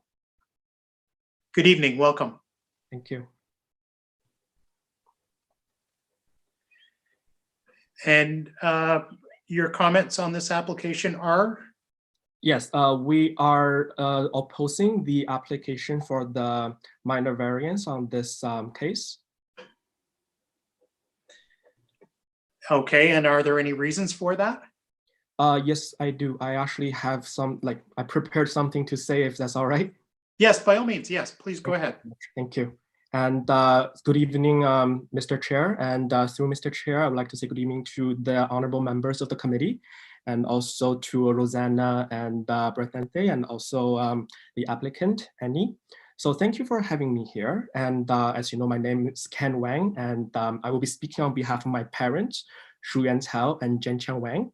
So as I said, we're here to express our view of opposing the minor variance for the oversized deck in the rear yard of the 117 Bridgepoint Court for the following reasons. First of all, that I find the area of the deck is stated incorrectly in the, according to the Committee of Adjustment staff report that's created by the Planning and Development Services, states that deck has an area of approximately 5.58 square meters, which is 60 square feet. However, from looking at the deck itself, the actual area is much larger than the area stated. So therefore, I urge the committee to look into this number for accuracy. And secondly, we have done some research online from the website of the town of Aurora, and I believe that this project is very much over the limit of the maximum projection.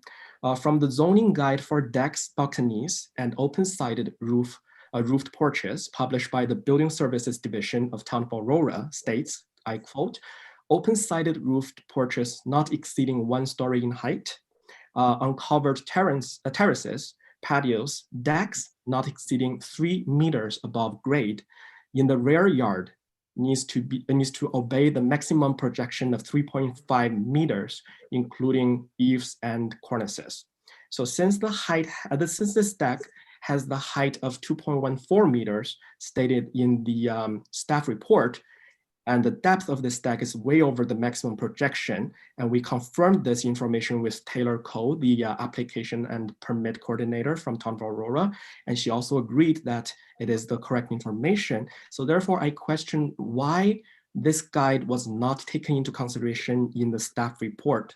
And since this guideline is published by the Building Services Division of Town of Aurora, it is a government document that should be followed. So I called today on the committee to look into this and include it in the public hearing and decision making, because this cannot be ignored. And lastly, I really would like to connect with you, Mr. Chair, and through Mr. Chair with the honorable members of the committee and also the applicant as citizen to citizen.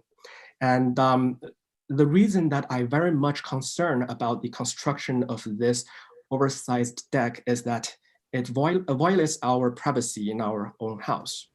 Due to the exceeding depth of this deck, anyone standing on the deck is able to see through our window into our family, especially our family room and breakfast area.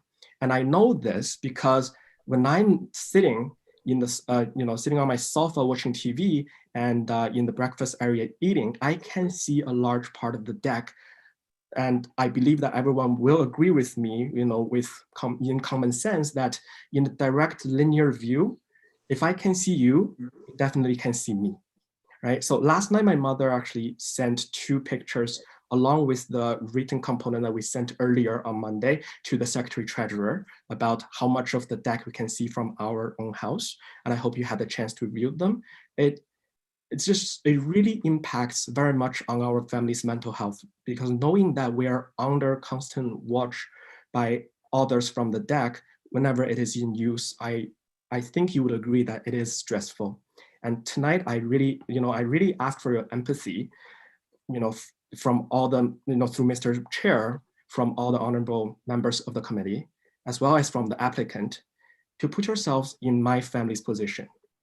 If this situation happens to you and your family, and it happens right outside of your house, how would you feel? What would you do?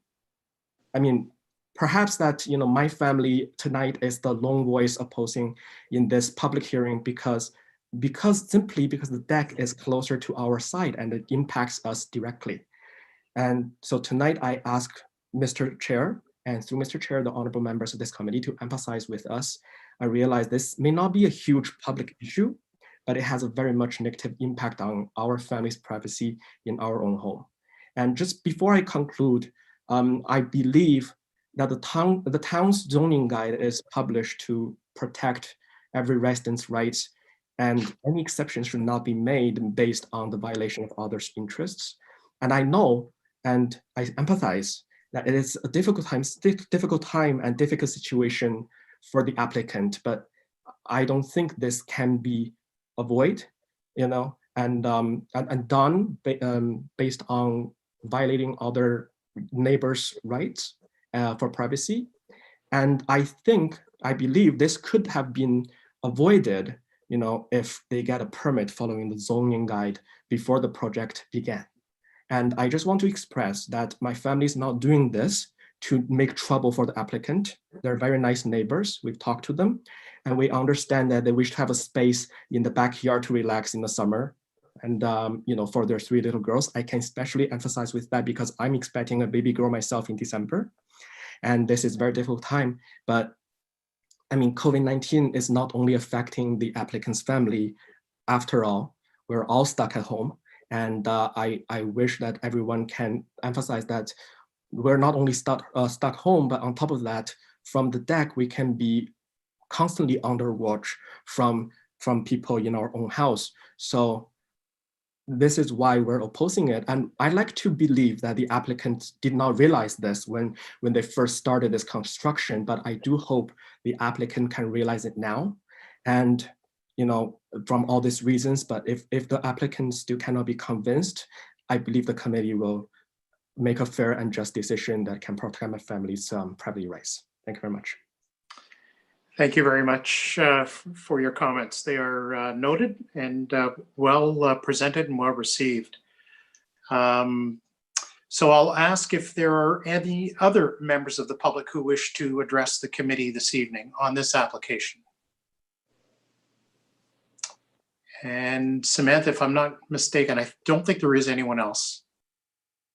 Through you, Mr. Chair, we just had that one delegate. Thank you. Okay. Perhaps what we should try and do first is address the question of the comments with regards to the proposal on page 1 in the staff report. Staff, and this is directed to Rosanna, at the bottom of the page, it's suggesting that the deck was constructed without a building permit. See Appendix B and C. The deck has an area of approximately 5.58 square meters or 60 square feet and a height of approximately 2.14 meters. Can you confirm that the 60 square, where the number 60 square feet came from? Through the chair, yes. The 60 square feet comes from the application form of the existing deck that is there. So it was mistakenly put in the report. It is actually 440 square feet is the size of the deck proposed, which is also in the application form. Mr. Right. Chair, the applicant has sent a chat saying that they're unable to hear, and it looks like they've frozen, just to make everyone aware. And perhaps we can discuss how we proceed. Oh, yes. Yes, I see that popping up on my screen. Yes, she's saying hello.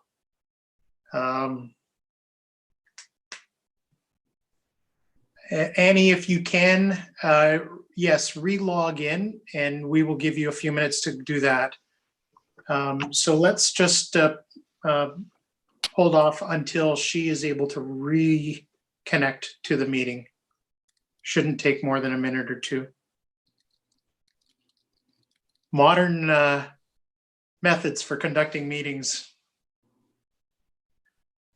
I think we've all been doing it for about the last 6-7 months, and we've certainly seen our share of minor hiccups with the technology. Annie, I do see you back. Is your audio there? I still can't hear you. Yes, and we can barely hear you. So perhaps if you move the your iPad or computer a little closer to you.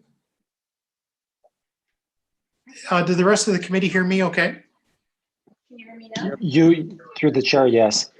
We might also make the recommendation to Annie if there's a computer issue that she could dial in with the phone number provided and the other credentials. That's right. Can I see you? Yeah. Or I can hear on the line. You know what? Can I actually can I just switch devices? Sure.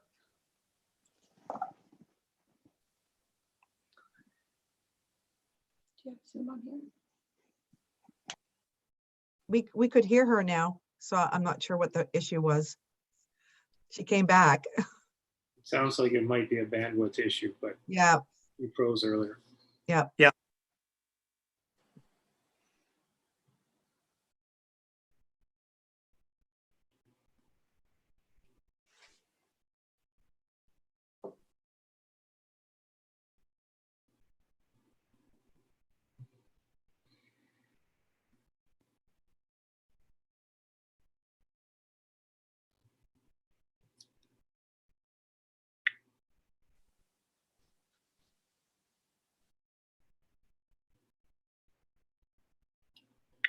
Mr. Chair, if while we are clarifying and awaiting the applicant, may I make a suggestion that we also clarify the second point made by by Mr. Wang on with respect to the plan guide, the guide on decks and fences?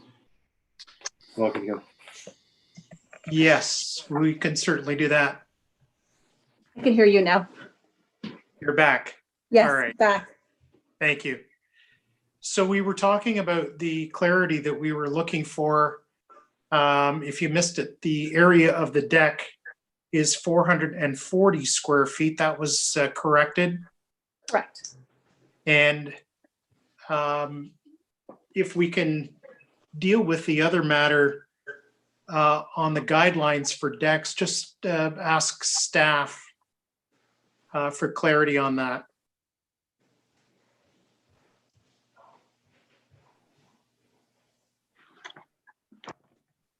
Through the chair, what exactly did you want clarity on? Steve, do you want to go through that again? Sure. So, you know, Mr. Wang and his mother in their letter and also in their delegation today made reference to the let me get the correct name of the guide. It's the zoning guide for decks, balconies, and open-sided roof porches that makes reference to a rear or a projection limit of 3.7 meters. And I know that we discussed, you know, many of us asked the question to staff if that was applicable, and if so, why it was not contained or referenced in the staff report, why we only have the minor variance application of, I'm sorry, let me go back. It's less than 0.5 meters to deal with, not the entire deck that exceeds 3.7 meters. If you wouldn't mind clarifying for Mr. Wang and his mother. Sure. Through the chair, Brisanti, could you put up the image? I don't know if you have it from the staff report or from the applicant's PowerPoint, but to show the extent so I can address it.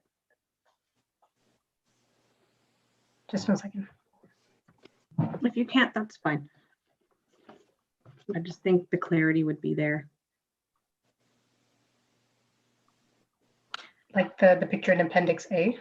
Correct. Appendix, I believe it's Appendix Or B, B, showing. Yeah, it's Appendix B, Brisanti, Okay, 1 second. and it's the sketch. Yeah. It's basically the lot plan with the footprint of the house. While she's doing that, through the chair, once we see that image, it will be more clear. The zoning bylaw, the preliminary zoning review, speaks to the rear yard and encroaching into that. There's no discussion with regards to projection.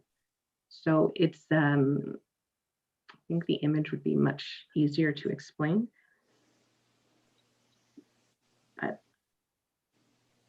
I'll continue. So when we do see the image, you'll notice that there is a little encroachment with respect to into the 3.5. Here it is. Can you make that a little bit larger, Brisanti? Just zoom in. Yes, yes, it is working.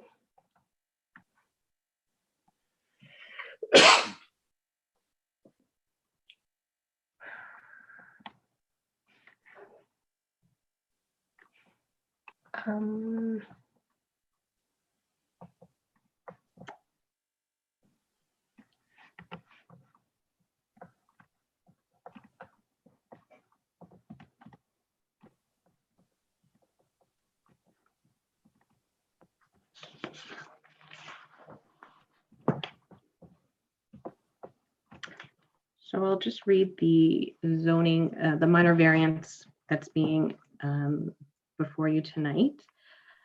The zoning bylaw allows a deck to encroach a maximum of 3.5 meters into the required rear yard.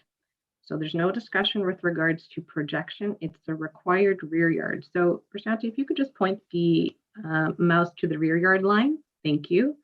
That is the rear yard line, of minimum rear yard of 7 meters. So with that said, the minimum 3.5 meter setback is required from the rear yard line edge of the deck to the rear yard. So that's where this is coming from. There's no discussion with regards to projection. It's this area where Prasanthi is highlighting. So that extent of the encroachment is where the variance is being sought. I hope that was clear, but if not, please let me know. Thank you, Rosanna. So just so that we are clear, the part that is projecting into the required yard is the area that's identified. It's a sliver along the back. It includes a little bit of the deck and it includes a little bit of the stairway going down. That should be 3.5 meters from that back property line all the way back to the deck. It's actually 3.12. So that is the encroachment into the required yard. So that's the extent of the variance that's being requested. Okay, I'll turn it over then to members of the committee if there are any questions at this point. And seeing none. Yeah, I think this is one of those, no, actually, you can't speak, sir. The reason is, once you've made your point, anyone from the public can only speak once. We may cover this off if you do have a comment. Sorry about that. These are the rules that we must adhere to. So it isn't a question of height, and it isn't other than the fact that it is above grade. And I think one of the comments that I would make to the applicant, you have 3 small children. You've stopped construction on this project because you've been advised that you require a variance. Is that correct? Correct. And was this built by a contractor? It was, yes. And was there no consultation with your contractor to get a permit?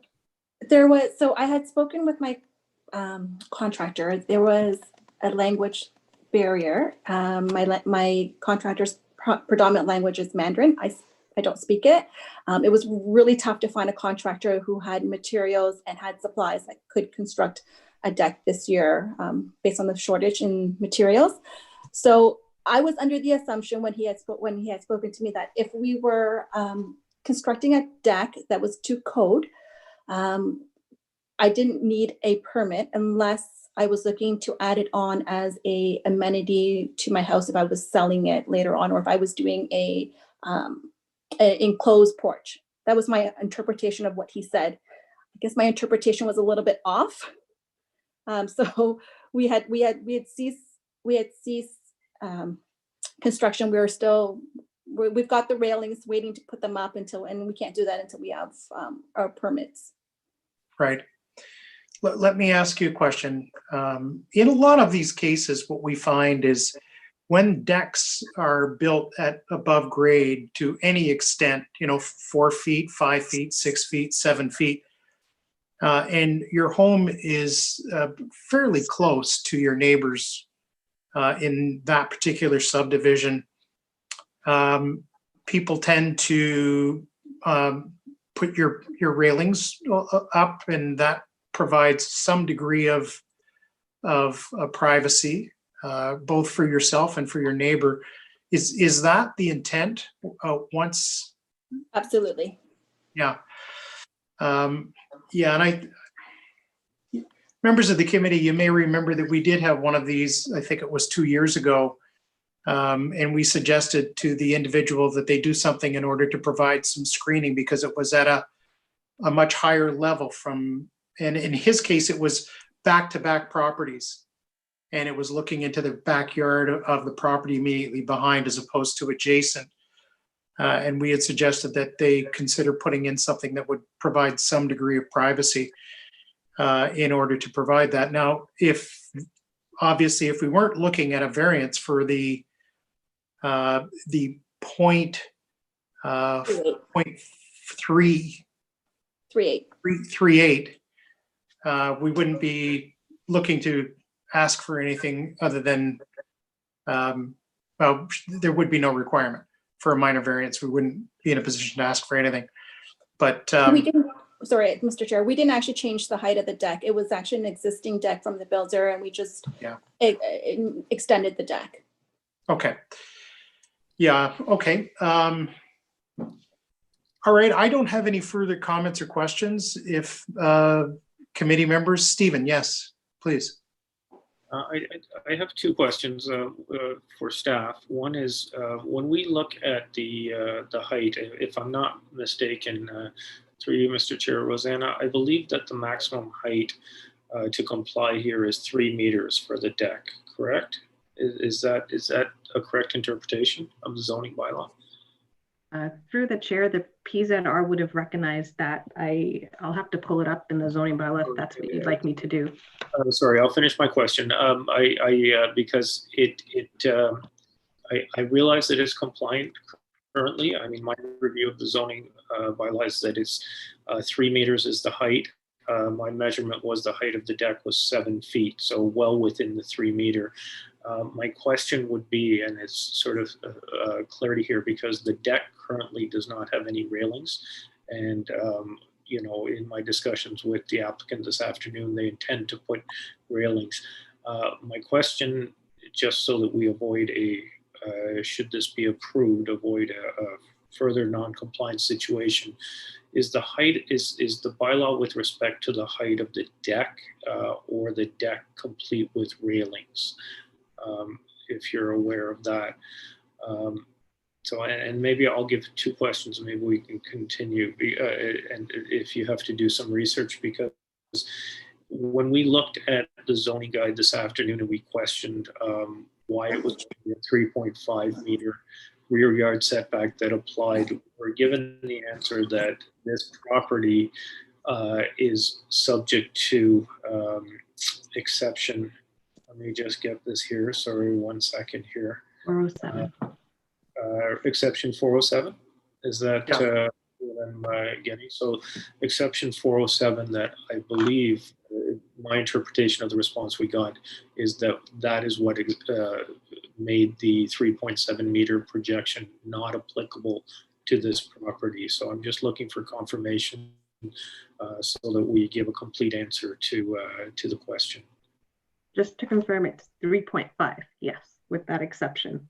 Sorry, but the rear yard setback is 3.5, but the zoning guide that that Mr. Wang was talking about was the 3.7 projection. And in questioning that, we were told that there was on this property an exception given on the zoning of this property, and that's why the 3.7 does not apply, and only the 3.5 on the rear setback applies. If my understanding is correct. Through the chair, we only look at the zoning bylaw, and that exception is 407 and 3.5 for this property. That's the special exception, but yes, the zoning bylaw is king, not the guide. Gotcha. Okay. So then I'm just looking for clarity and on behalf, or we can leave it that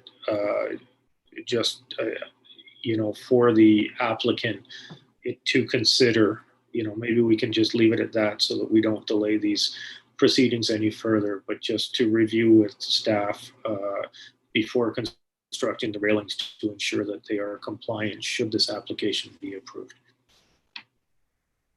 Through the chair, it is building code as well. They will go through that process as part of the building permit.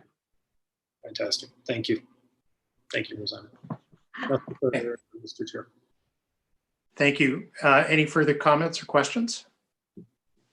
Seeing none, I will look to the committee then for a recommendation on the application.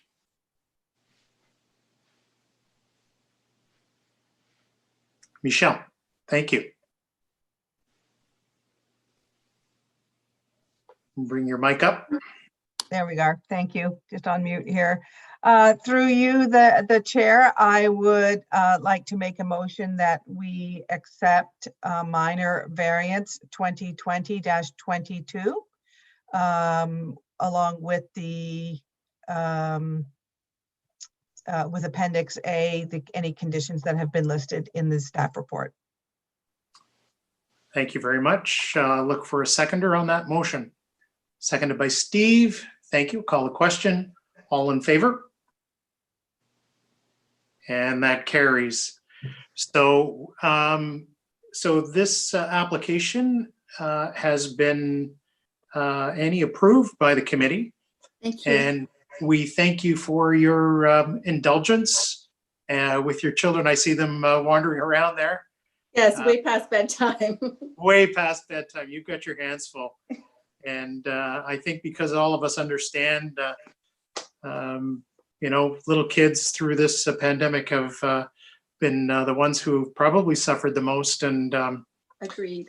Yeah. and so we understand your concern about making sure that they've got a safe place to go and play. And I just not caution, but just suggest to you that you might want to consider some kind of privacy material or screening along that side of the property next to your neighbor, and try and make sure that they have some degree of privacy as well. All right, thank you very much. Now, that is the last item on the applications side of our agenda. I'll look to the committee for any new business. Staff, anything new that we should be aware of coming forward or ahead of us? Rosanna, anything from your? Nope, just keep going. You guys are doing good. All right. Thank you. Prashanthi, everything on your side okay? Okay, Mr. Chair. Thank you. You did a great job tonight. And Samantha, as always, thank you for providing us with all of the delegations and lists tonight. That certainly is always helpful. And I will look for a motion to adjourn. Michelle, thank you.